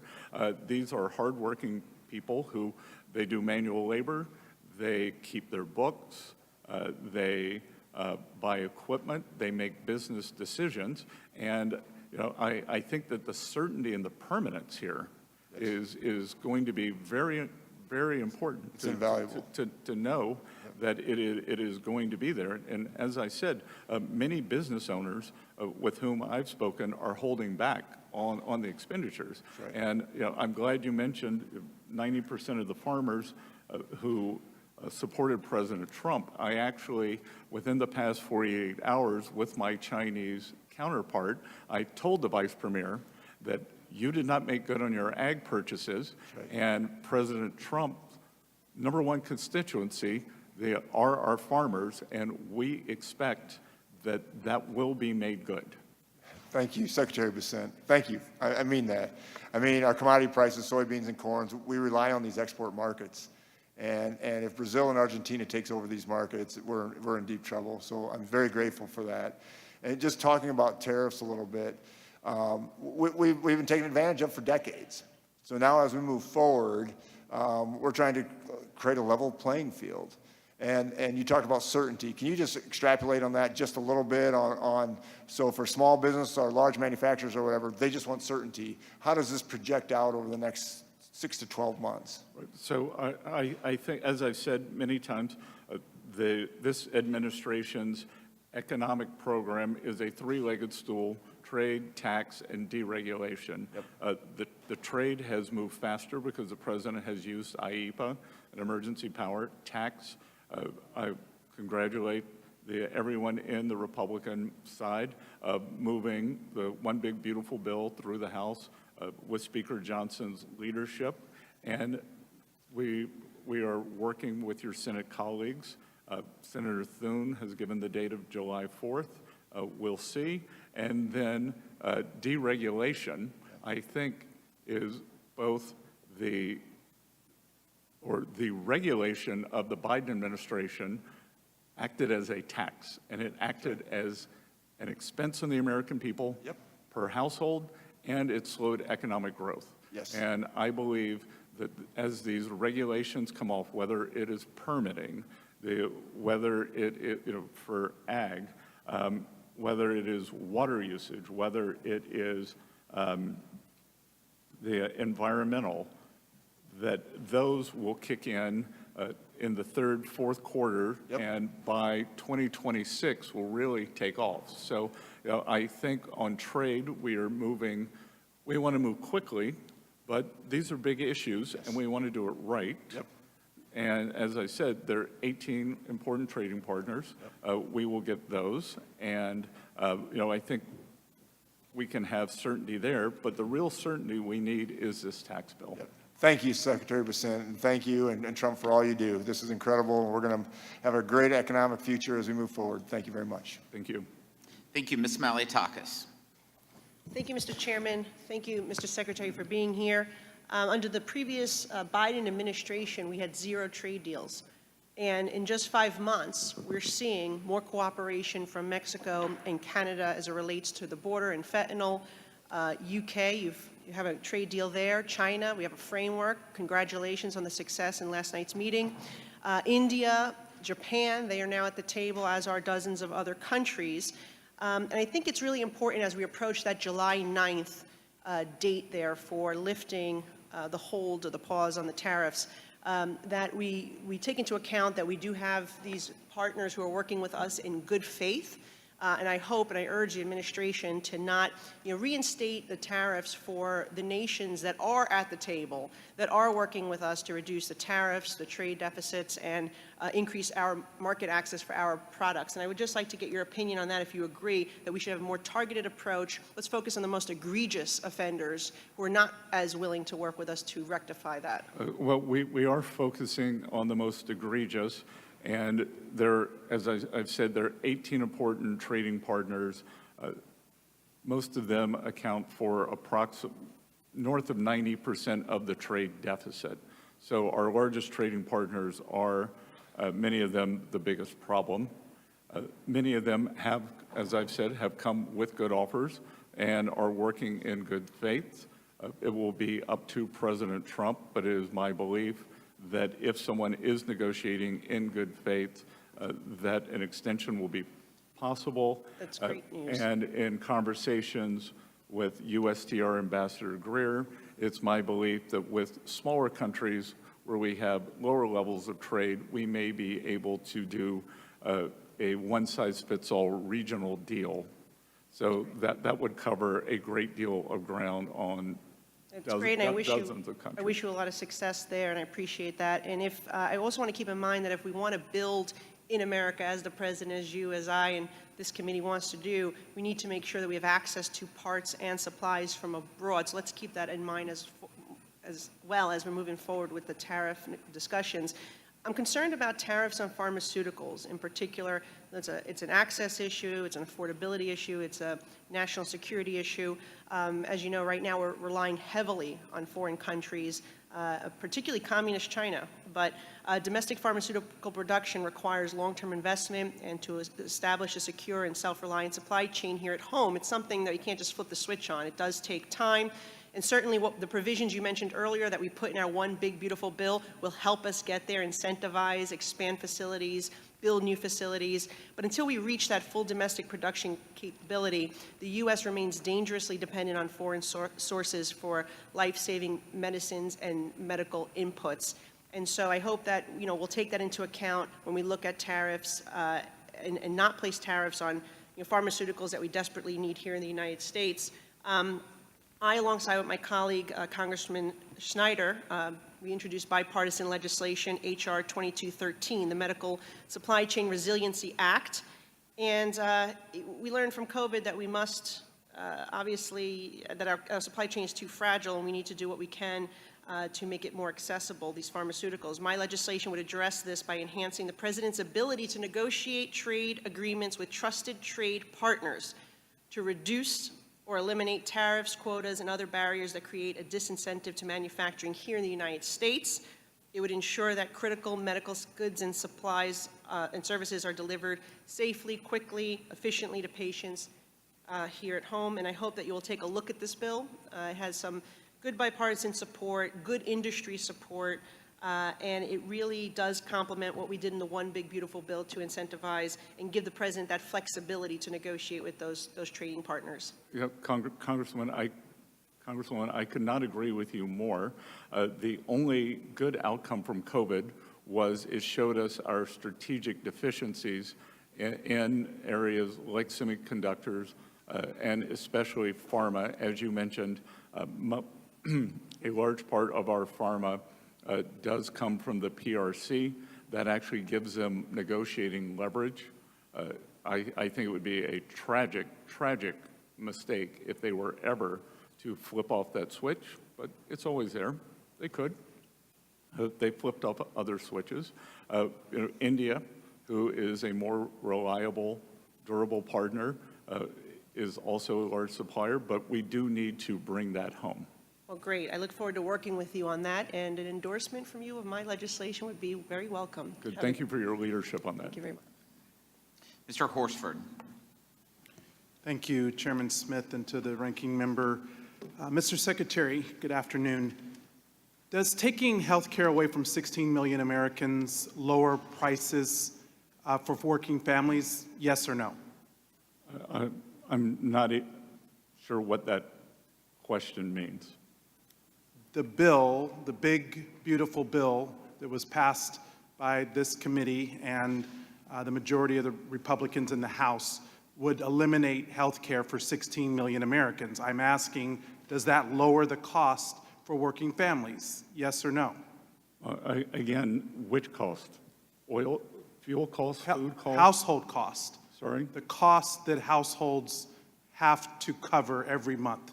Middle-class working people. Again, I disagree with the characterization. So the of answer is that. no, the bill doesn't deal with that. Well, Can you that's your name answer. one rural community whose hospital will be strengthened by this one big, beautiful bill? Just one, yes Yeah, or no? Again, I'm not HHS, but I will be happy to get to you on that. I would appreciate that answer. 16 million people stand to lose health care. That's thousands of hospitals that will be affected. We're talking about jobs and families that will be impacted. Worse, we're dealing with these tariffs, which are taxes that Americans pay, which are raising the cost on medical equipment, putting further strain on rural hospitals in my district, but yet the billionaires under this plan will still get their tax break. Mr. Secretary, under the bill, who gets the most benefits? A billionaire with a complex tax return or a working parent with one W-2? Under President Trump's first term, a greater... Not the first term. Well, I'm asking under this bill. Including this bill, in terms of percent, as opposed to absolute numbers, in terms of percent, working families will have a greater... Well, in fact, increase. Mr. Secretary, every credible outside estimator says that the wealthiest win under this proposal and working people and the poor lose. They pay more. Working people pay more. That's the story of this big, beautiful bill. Help the ultra-rich and leave everyone else paying the price. Are you yourself a beneficiary of any provision in this bill? Will you personally receive a tax cut under the provisions of under this bill? Two things, Congressman. Yes or no? It's a we simple... had a referendum on November 5th, and Mr. working Secretary, Americans yes or voted no? for President Reclaiming Trump. my time. And Reclaiming my time, Mr. Chairman. Two, Mr. Chairman, I'm reclaiming my time. And two... So, Mr. Secretary, it's my time, Mr. Secretary. I'm asking you a yes or no question. I'm trying to answer you, and... It's a yes or no question. Saying it louder does not elicit an answer. Well, not answering the question at all proves that you're evasive. Are you the head, the person that's the head of overseeing the implementation of our tax code, a beneficiary under the provisions of, any provisions of this bill? Again, this is an extension of an existing bill. So are you a beneficiary? This is an extension. Okay, I will take that as a no. Mr. Secretary, question. Did the TCJA help increase the supply of housing? Yes or no? Sorry? Did the TCJA help increase the supply of housing? Yes or no? I don't know. And According to the the Federal Reserve of Philadelphia, comparing the pre and post TCJA housing market, they found that between January of 2015 to October of 2019, housing construction, in fact, slowed under TCJA.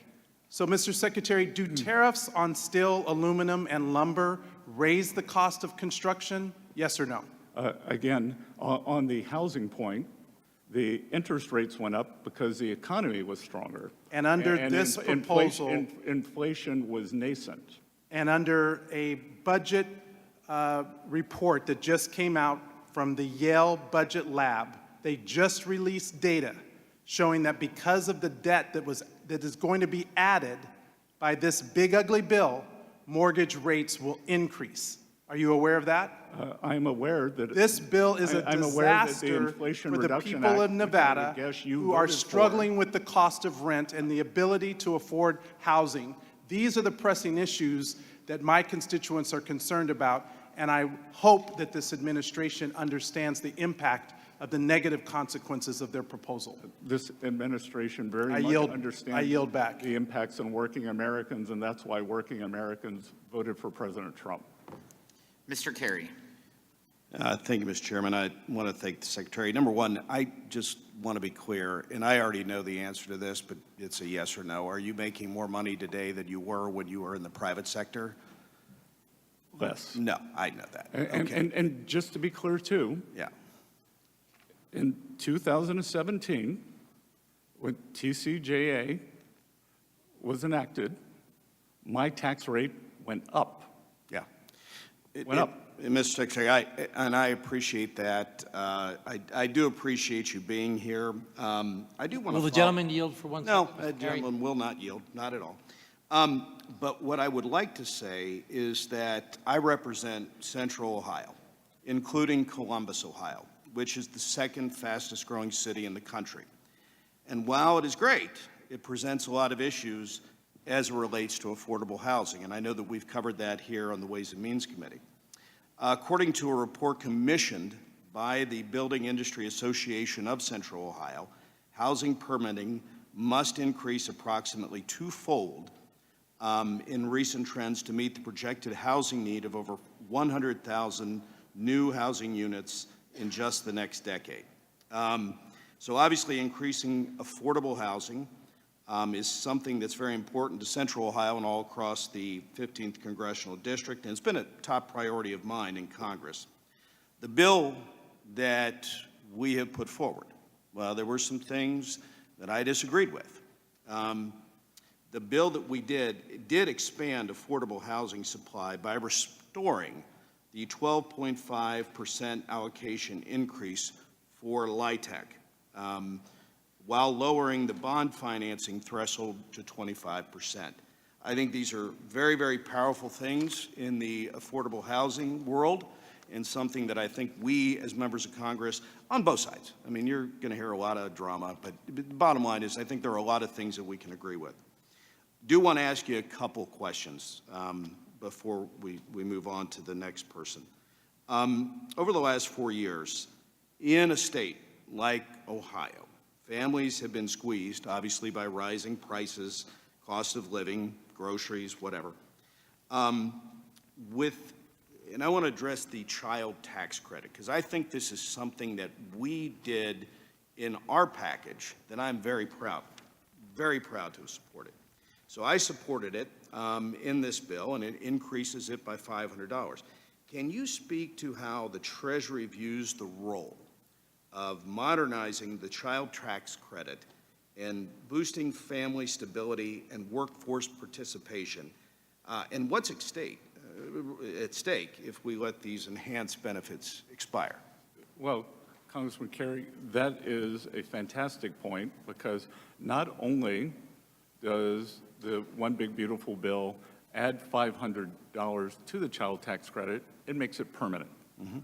So if the bill does not pass, then there will be substantial diminution when we talk about uncertainty for working families in terms of which parent should go to work, which shouldn't, in terms of supplies, in terms of their household balance sheets. So I think, as with most things in this bill, the permanence, as well as the increase in the child tax credit is what is very powerful here. And again, can you address if we did nothing, right? If we did absolutely nothing, we're going to go up to $2,500.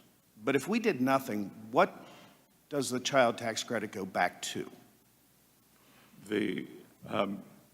I don't know the exact number. It's $1,000, right? Yeah, so it's $1,000. Right. So I mean, it's halved. We're giving more money, but if we do nothing, it would go back to $1,000. I think I'm correct with that. Yep, and the $2,500 is permanent.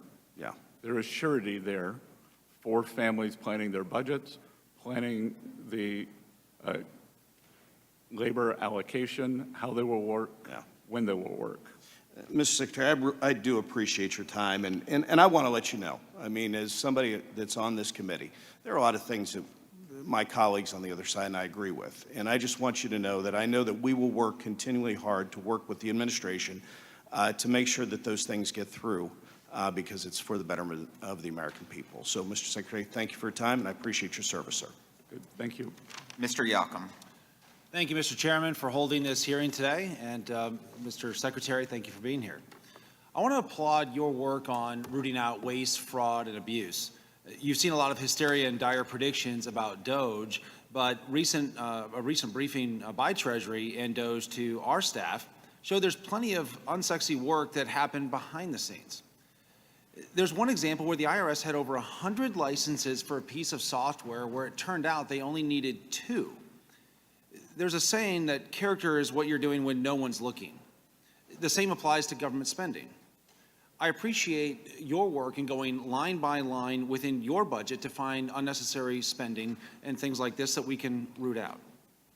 One area of spending that I do think is well worth the investment is our taxpayer advocate service, which helps our caseworkers navigate the IRS bureaucracy that our constituents often face. Mr. Secretary, countries across the world are implementing taxes that target American companies. Canada's digital services tax, for example, is estimated to bring in $2.5 billion of revenue for Canada. $2.3 billion of that is from American companies. The UK, EU, and others are contemplating digital services taxes and undertaxed profit rule measures that target American companies, which basically pulls money straight out of the U.S. Treasury. Our One Big Beautiful Bill gives the Treasury Department updated tools that will fight these unfair taxes. Obviously, the best way for companies or countries to avoid these tools and these taxes is to not have unfair taxes in the first place. Are you in conversation with any countries about their DSTs and UTPRs, and what is the status of those conversations? Yes, and to be clear, we do not use 899 as a negotiating thing, but other countries do pull substantial revenues out of the U.S. Treasury, and our great internet companies, which are unique to the U.S., they are an example. This digital service tax was especially egregious. Look, Canada is a close ally, but like, say, one's neighbor on a block, sometimes your neighbor can take things for granted, and they have put in a digital service tax, and they are taking taxes retroactively. And Mr. Secretary, how hard is the administration fighting and pushing back? It is a centerpiece of our tariff negotiations. So when I talk about what are we pushing back on, we are pushing back on tariffs, non-tariff measures, currency manipulation, government subsidies, and unfair taxation and the fines such as the EU does on the same companies. Thank you, Mr. Secretary. And to follow up on one of my colleagues' questions, has China threatened to cut off our pharmaceuticals? No. Thank you.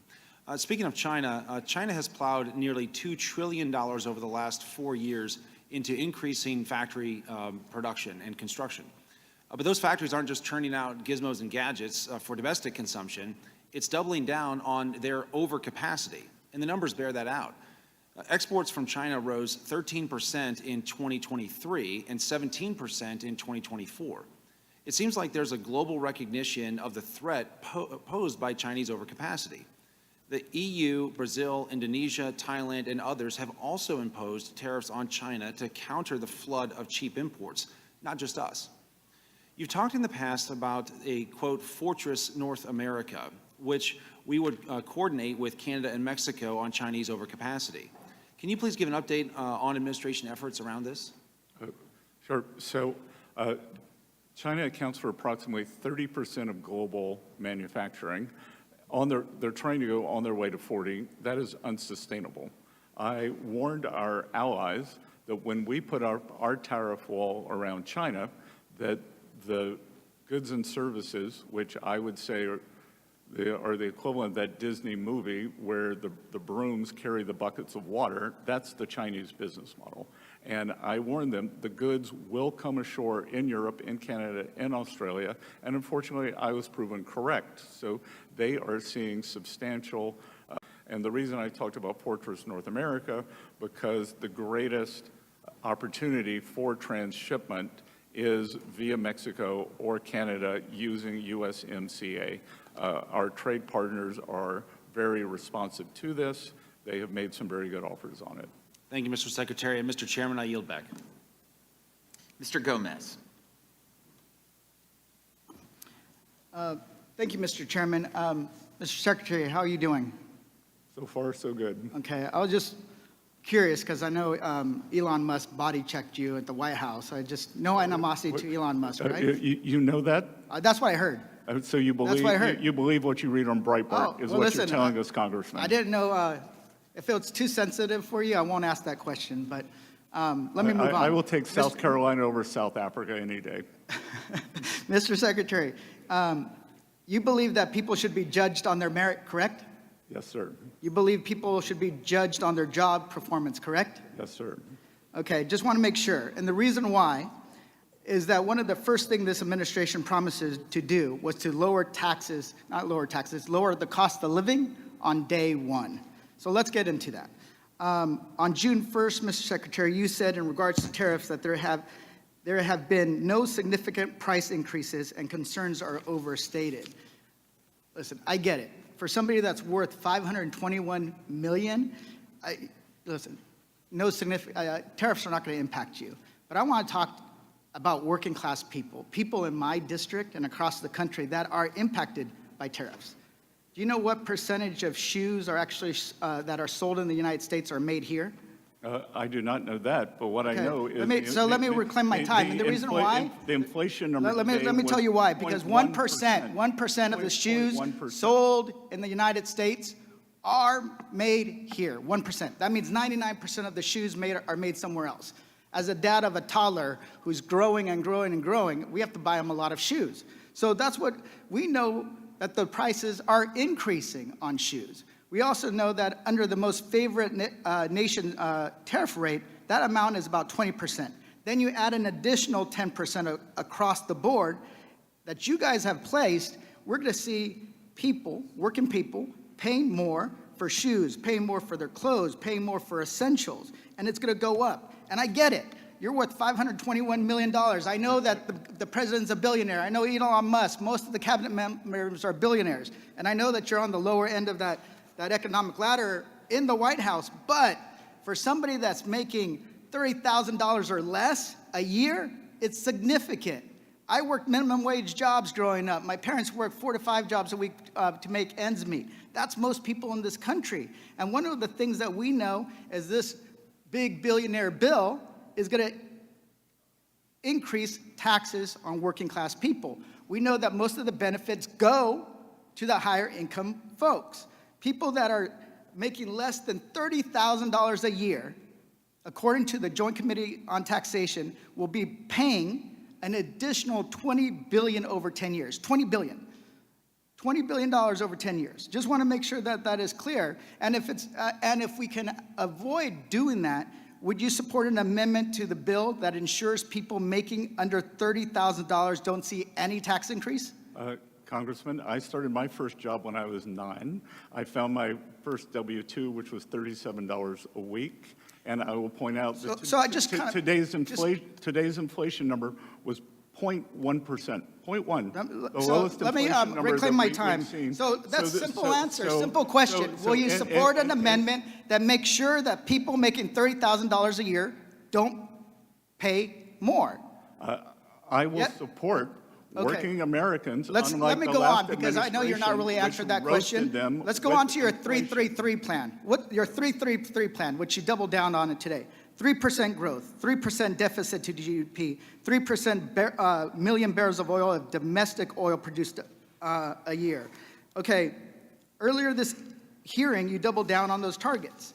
And we agreed earlier when I first asked you, merit, based on merit, based on job performance. So will you resign if the targets aren't reached? Those were all for the end of President Trump's administration. Well, you So said- I plan on leaving Okay. then. Okay, well, how about we make a little wager, $50? You know, I'll be around. Would you make, will you make a wager? Come on. If it can go Come to, on. if it can go to Come charity, on. if it can go to charity, Okay, with pleasure. Let's make a wager, $50 To charity. to charity. Okay. And here's the why, because most economists don't think that you're going to hit those targets. CBO actually thinks this budget bill is going to grow the deficit to 7% of GDP. If you might not be willing to put your job on the line because you'll be gone by the time that the mess actually explodes. I get it. I mean, Schweikert on this committee didn't even want to vote on this damn bill because he's a deficit hawk. So the American people need a little bit clearer answers. They are struggling. They're trying to make ends meet. Rent is going up, food costs are going up, everything's going up, and the bill, the big billionaire bill, because it benefits mainly billionaires at the expense of working people. You're cutting their health care. You're making sure that they're going to be paying more than $20 billion over the next 10 years if you're making $30,000 or less. And you guys don't care.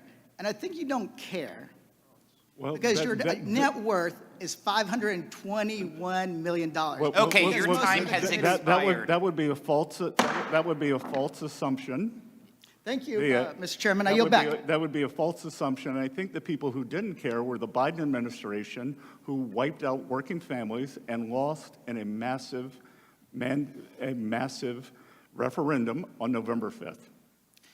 I would like to remind the committee that this is the Ways and Means Committee, and have discussions on policies, not personalities. And don't call another member out by their name. If you're referring to another member, you say what state they're from. That is the rules of this committee. Thank you. Mr. Miller. Wow. Thanks, Mr. Chairman, Mr. Secretary. How you doing? Good to see you. Good to see you, Congressman. You as well. I got to tell you, if I had to hang my hat in credibility on the Congressional Budget Office, man, I would be pretty embarrassed. Let's go through that just a little bit, and I'll dive into my remarks here. The Congressional Budget Office is as credible as the Central Broadcasting Organization, which went bankrupt. Last time they did an assessment on the 2017 TCJA, they were off by, gosh, what was it? The number was so small. It was around $1.2 trillion that the CBO is off. I'll let that speak for itself. Thank you for being here, Mr. Secretary. And Congressman, I would point out that they were wrong. The IRA cost thus far has been more than 3x their projection. Oh, as I said it, Mr. Secretary. Well, the green subsidies in the IRA. If I had to hang my hat and my credibility on the CBO, I would be embarrassed, and that is all we're hearing. So let me get into the remarks, and thank you for being here. Over the past few years, we've seen the rapid rise of digital assets across the financial landscape. More and more Americans, from everyday investors to institutional asset managers, are engaging with these technologies, and not just for speculation, but as a part of broader shift toward more accessible, decentralized financial tools. And it's not just individuals. Increasingly, United States businesses are integrating cryptocurrencies into their corporate strategies. This trend is unfolding across industries, but it's not without risk, as we know. Without clear accounting and tax guidance, these decisions introduce new layers of market exposure, not just for shareholders, but for the financial system as a whole. It has never been more evident we need clarity and parity within the tax code. The first question I have, Mr. Secretary, experts estimate that enacting a clear federal stablecoin framework could unlock up to $2 trillion in new demand for U.S. Treasuries, largely from institutional and global buyers seeking high-quality collateral. How do you view the potential benefits of stablecoin legislation in strengthening domestic demand for Treasuries and supporting broader access to credit products such as mortgages that Americans rely on? Congressman Miller, that is a fantastic question. And I have been in touch, a lot of discussions with your colleagues in the Senate from London over the weekend as they push through their stablecoin legislation, urging them to get it to a vote as quickly as possible, because I believe that U.S. dollar-backed stablecoins, as you said, collateralized with Treasury bills, could be a substantial portion or create a substantial new buyer for U.S. Treasury bills. And I think equally as important, it can lock in dollar dominance. Over history, there's been a series of events that have kept the U.S. as a reserve currency, and I think passing this important stablecoin legislation could be that event for the 2020s. I could not agree more with you. That's why I'm excited to see the push for it. Would you agree, Mr. Secretary, that pairing that type of stablecoin legislation with clear, modernized tax guidance for digital assets would offer the greatest chance of encouraging responsible investment, giving both individuals and institutions the confidence and certainty they would need? Yes, sir. I feel as well. I want to shift to our one big beautiful bill, Mr. Secretary. As we look toward the expiration of key provisions of the Tax Cuts and Jobs Act, I'd appreciate your thoughts on how extending the expanded standard deduction would improve middle-class families and how Treasury is evaluating the trade-offs associated with that policy. Well, we've seen the numbers, and the largest tax increase in history would add the great distress to working families due to the economic distress and to many of the provisions, as we just discussed, the child tax credit dropping from $2,000 to $1,000. And I don't even like to think about the havoc that it would wreak within the economy, especially within small businesses. And, we hear a lot about, how this is only, a tax cut for a certain, demographic or socioeconomic class within our society. The average American, if this were to not go through, would receive the largest tax hike in our country's history. That goes from the person who has $0 in their checking account to the most wealthiest individual that we have in the world. I just want to make that abundantly clear. This piece of legislation, without its support in getting through, will give the American people the largest tax hike in government history, and that is what we are preventing with this legislation. Thank you, Mr. Secretary, and I yield back. Good. Thank you. Mr. Bean. Thank you very much, Mr. Chairman. A happy birthday to you and a very good afternoon, Ways and Means Committee. Mr. Secretary, welcome. I'm sorry you have to put up with this, including the profane language that we listen to a lot of folks up here. I don't know, their mom must not have taught them any manners. You, sir, could be anywhere. You don't have to do this. The only thing I can imagine is love of country. And so I want to say thank you. A grateful nation says thank you for your service. It's an honor. And thank you for trying. I know it bothers you as a financial guy, and I was a former banker. It bothers you that this country continues to go in the wrong direction financially. So thank you for trying to turn the wheel as little as we possibly can. And I think we're all finding out that wheel can get sticky at times. So thank you for putting some extra muscle in it.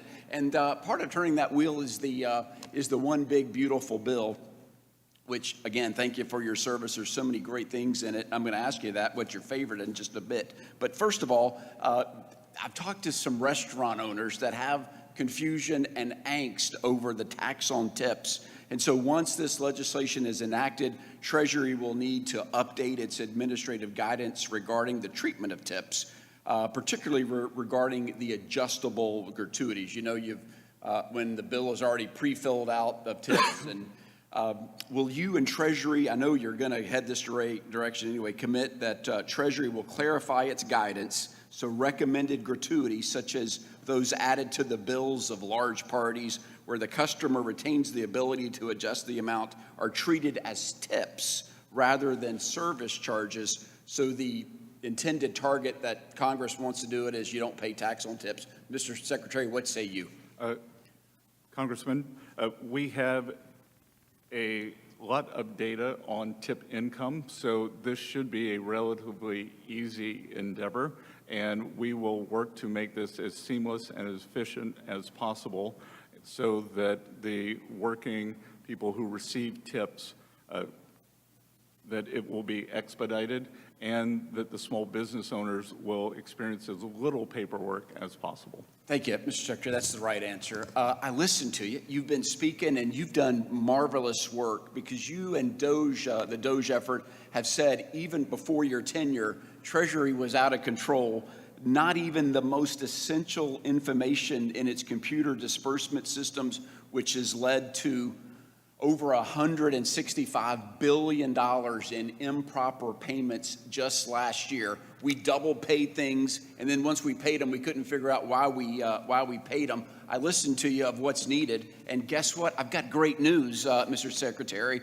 Tomorrow, I, along with Joni Ernst, we're both involved in the Doge caucuses of each house, is coming up with a financial payment bill that says on every bill that the United States pays, we'll have a brief description of the purpose of the payment, the appropriations account, which the payment is to be withdrawn, the payment reported on usaspending.gov so it's transparent and the world can see where we're spending the money, and then an annual update of all information related to these payments. It's exciting. It's what you asked for. My question is, what do we need to do to get you on board this bill? And you can say you had me at hello if you want to, but how does that sound? Are you excited about that bill? Sir, I'm excited about accountability on the payments. When I arrived at Treasury, there's something called a TAS, Treasury Accounting Symbol. One third of the disbursements that we sent out every year did not have a TAS. Without a TAS, a payment cannot be linked back to an appropriation. So there are approximately, imagine Treasury, the TGA is the checking account for the United States of America. Above that sits approximately 450 entities, whether it's agencies, that they just send down payment requests and they'd automatically been sent out. For the first time, we asked that it act like a commercially viable enterprise and that task numbers be assigned. And eventually, the goal should be, perhaps you and Senator Ernst, once you pass this, your second goal could be that these entities that sit above Treasury could all pass an audit. No, amen. We're working with your team now to make sure that everything that you want in that bill is set. So thank you very much. It sounds like we're going to make a great team. Last thing, anything that else we need to know on the one big beautiful bill? Is there any misinformation you want to clear up, Mr. Secretary? Well, I don't think I have the time to clear up the misinformation, but I will say that I believe that the economic impetus, the certainty, because there is a duality between the critics of this administration. All I hear is tariffs. It's like TDS has become tariff derangement syndrome, and that all I hear about is uncertainty from tariffs, but then the same side wants to give us uncertainty on taxes. So let's get this bill done and get the certainty on taxes. We will have certainty on tariffs within some window over the coming quarters. Amen, And Mr. then Secretary. the U.S. economy can realize its full potential. Thank you, Mr. Secretary. I yield back. Thank you for being here today. Ms. Plaskett. Thank you very much, Mr. Chairman. Thank you to the witness for being here this afternoon with us, and making yourself available and answering questions and engaging with the members of this committee.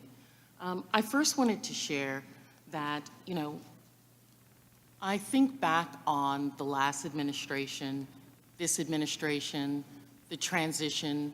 There's always going to be changes, ideas and changes, mechanisms in which we're done. But I think we need to talk truth about what the numbers were in each one of those. Now, we know that at the time of President Trump's inauguration, unemployment was at less than 4%. Inflation was below 3%. And the numbers that have been put out about where inflation is now has not really changed month to month when we look at CPI, the Bureau of Labor statistics. Those numbers have not changed significantly from the downward trajectory that happened from 2020. We have continually gone down in inflation. Economic growth at the time of inauguration was at 2.8% in real terms. And that was, according to World Analysis, one of the fastest growing economies in the world. The bottom 20% of workers saw the largest real wage gains during the Biden administration. We're going to give Jacket's jacket here in this committee. Additionally, we have seen since January 20th that the stock market overall has gone down 1.3%, and gas has gone up. Ma'am, that's incorrect. Excuse me, That- let me get That's- something straight with you first here. I've seen you interrupt everyone. When you come to someone's house, you respect their rules. And in this house, we don't interrupt individuals. And you're not going to interrupt my time. I'm going to give you time to respond. You may want to jot down some notes about things that you don't agree with me on so that you can respond to them at that time. But while I'm speaking, as the person holding this time, you will refrain from speaking, sir, until I am done. I look forward to Until I am responding. done, and then I will give you time to speak, okay? Look forward to facts. Thank you. I'll look forward to your response, whether they're factual or incorrect either. Now, one of the things that I noticed that the president, our present president, has said that he was going to do was going to bring down the cost of living. But as we all know, costs have not gone down. Whether they have remained stagnant at the amount that they were at the time of the inauguration or before, or they have gone up, real costs have not gone down for the American individuals. I know that my colleagues want to talk about in this bill what is happening in terms of their support for the American worker. There's a discussion I hear from several colleagues that if this legislation is not passed, it will then trigger the largest tax hike. That's because you made the largest tax cut in 2017 with this bill.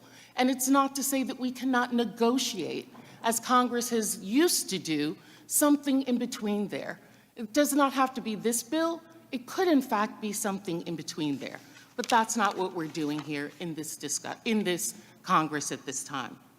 Additionally, we have seen that, there's discussion about overtime taxes, overtime, the credit that's going. We know that only 12% of hourly workers receive overtime. And then the discussion about tips, which is only going to affect 2.5% of American workers, and only 40% of tip earners actually file federal taxes. So we are not going to affect everyone that we need to affect. Unfortunately, everyday Americans, the outcome of the supposedly strategic legislation that we have here is very predictable. We're watching the cost of bread, bacon, butter rise, egg prices continuing to go up, and the rising cost is not going to happen. One individual who I follow, James Serwicki, a classmate of mine actually from prep school who was at Yale, discusses that there's no acceleration of economic growth in this legislation because there's not being meaningful cutting of tax rates. We are going to be reducing spending, that's correct, but there are intended consequences to that as well. Additionally, let's talk about DOGE. 2 trillion, 1 trillion, 150 billion. Those were what we said the savings were going to be. I'm concerned that with this legislation as well, we are not going to see the real numbers. The numbers that are put out are not going to be, in fact, the real ones. Mr. Chair, I yield back. Mr. Murrian. Thank you, Mr. Chairman, and thank you, Secretary, for being here today. You didn't get a chance to respond to Ms. Plaskett, so I'm going to give you a chance to respond, Secretary Bessent. Where did she go wrong in her statement? Well, first of all, I would fire the staffer who did that chart because it stopped in February 2025, and prices are down substantially since then. But that's an inconvenient truth. Secondly, the S&P, if the Congresswoman would care to check Bloomberg, the stock market, as judged by the S&P, which is the most widely held index by American 401ks, is up on the year. Up. It is up month by month. No. Excuse me, ma'am. It's my time. And we don't interrupt. Excuse me, we don't interrupt is what I was learned. Since January 1st, it is my business for 40 years to know what the stock market does, and it is up on the year.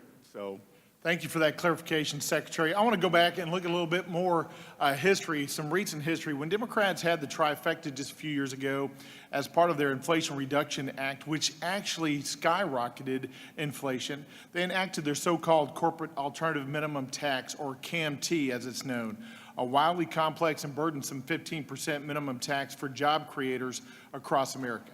This policy was so difficult to implement that even Biden's Treasury Department could not finalize regulations after 2 years of the law being enacted. That's why I was pleased, Secretary, to see that the IRS last week released guidance that provides relief from the CAMT. The guidance provides tax penalty relief for the 2025 year, but perhaps more importantly, the IRS announced that it will not finalize the Biden administration's proposed CAMT regulations in their current form, but will instead issue additional guidance in response to taxpayer comments. I know I personally heard from several constituents concerned about this disastrous minimum tax.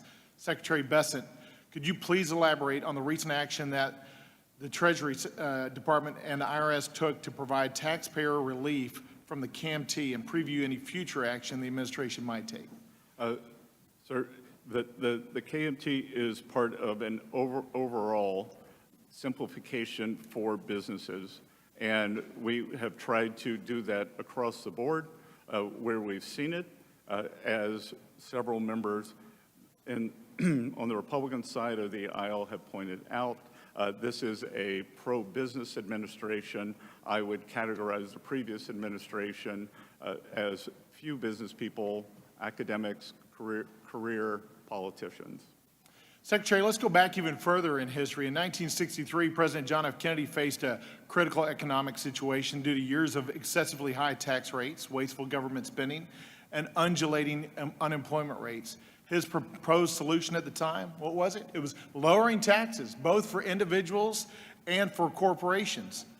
And by doing this, and in doing this, this is what he said. He said, quote, "This will restore an idea that has helped make our country great, that a person who devotes his efforts to increasing his income, thereby adding to the nation's income and wealth, should be able to retain a reasonable share of the results." I happen to believe that more hardworking Americans need to retain more and more of what they earn, and the more of that they retain, the better. It brings liberty to their lives. This is the idea precisely that I think President Trump is trying to get to through his Tax Cuts and Jobs Act in 2017, and then once again in the One Big Beautiful Bill. If you want to increase innovation, spur economic growth, and raise overall revenues, you lower taxes for everybody and put more money in the hands of hardworking Americans, small businesses, and farmers.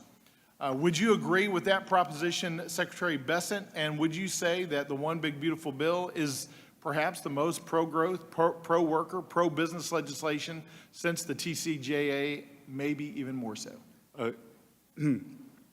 Congressman Moran, what you are alluding to, the President Kennedy said was, and I will tie it back to this horrendous inflation that we saw during the Biden administration.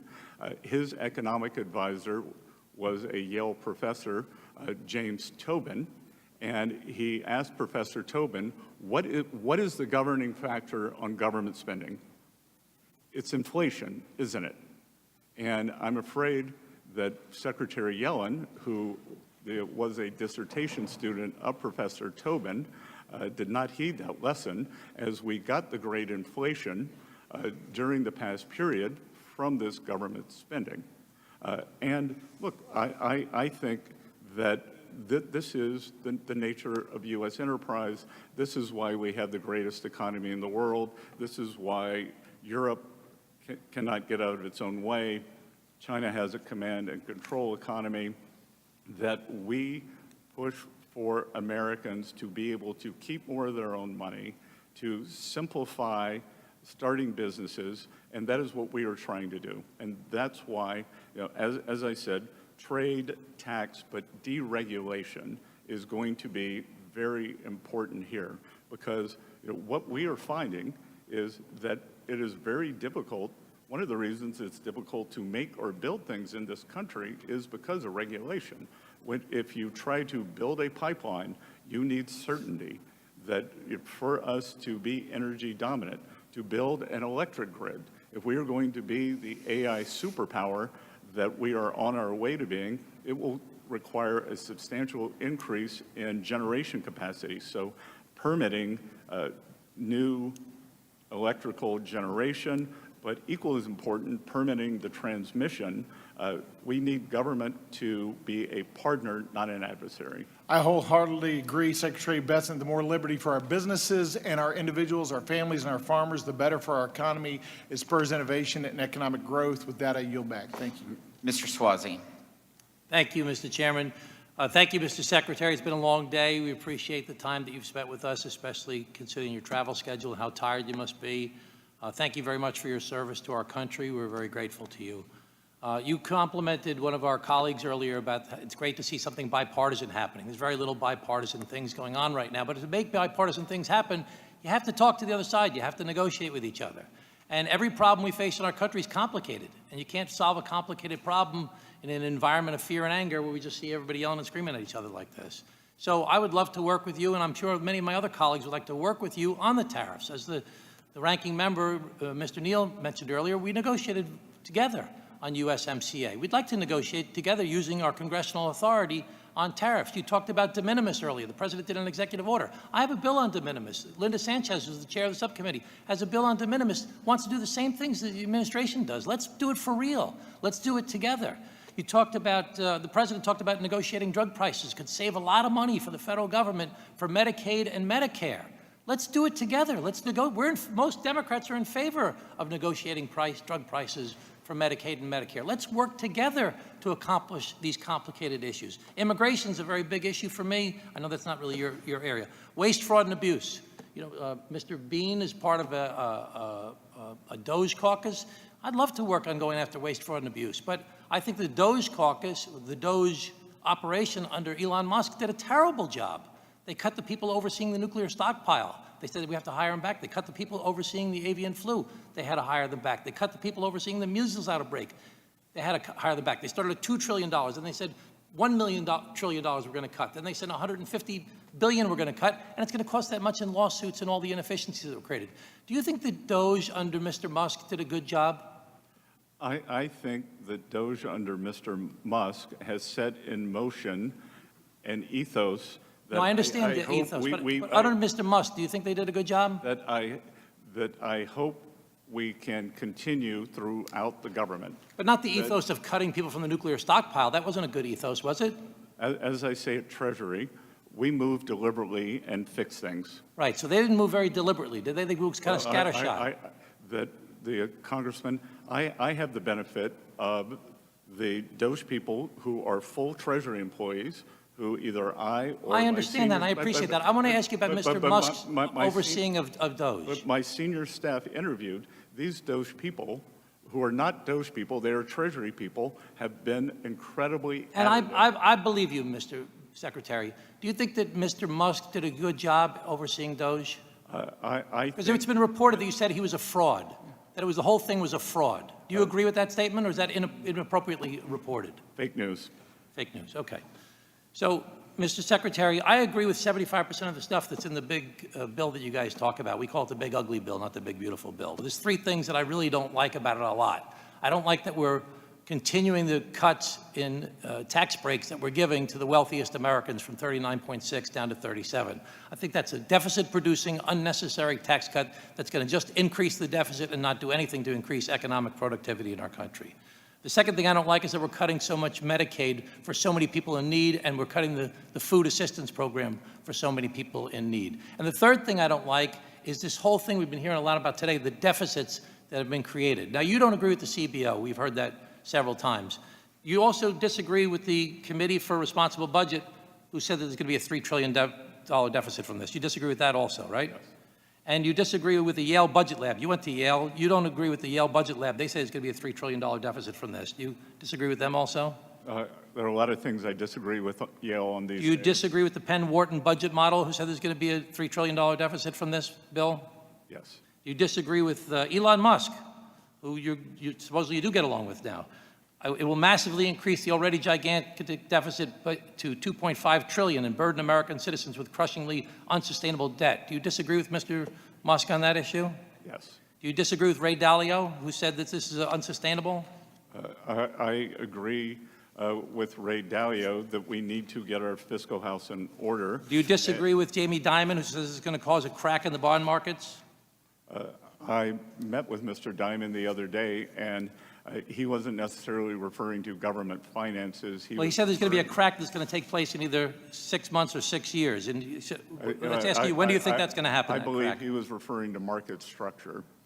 Do you think that do you disagree with Mr. Fink from BlackRock, who said this is going to be an unsustainable problem as well? I believe that we have to get our fiscal house in order. Let me just ask one more question, if I can. Do you think the interest rates right now are too high, too low, or just right? When I came into office as Treasury Secretary, I said that I would not discuss interest rates or Federal Reserve policy. I would not talk about the mistakes they're going to make, only the mistakes they've made. But you said earlier that a good economy made the interest rates go up under the last tax bill. So you're proposing that this current tax bill will be good for the economy, make the economy stronger. Will that cause the interest rates to go up? As an, I'm not commenting on Federal Reserve policy, but I'm talking about the inflationary effects of what you say would be a good economy. Well, I think you're conflating a good economy with strong growth. Under President Trump, we had strong growth. And interest rates went up, you said. You just said in your previous testimony that caused interest rates to go up. That the Fed raises rates because growth is strong. If we have, so do you think interest rates are going to go up under this bill? If we have strong non-inflationary growth, perhaps we are already, Congressman, the market lives in the future. Perhaps we have already priced in the growth and the passage of this bill, so we will see. Well, I've already taken too much time, but let me just say I'm very concerned that the increasing deficits, the tariffs, and the reduction of the workforce happening from some of the deportations that are happening are all going to be inflationary. And they're all going to cause inflation. They're going to cause interest rates to stay high or get higher. And it's something that we all need to be concerned about. And these complicated problems that we face require us to work together to try the debate of lively minds to try and figure out how we can make our country better and stronger. And this one-way issue of it's my way or the highway, and we're not going to work together, it's not going to work for our country. Over. I was very reliant, but a minute 52 is a lot. Thank you, Mr. Chairman. Secretary, thank you for spending almost 5 hours in taking questions from this committee. I know some of the questions were out of line and unacceptable, and I appreciate how you handled it, and I appreciate how you represented the administration.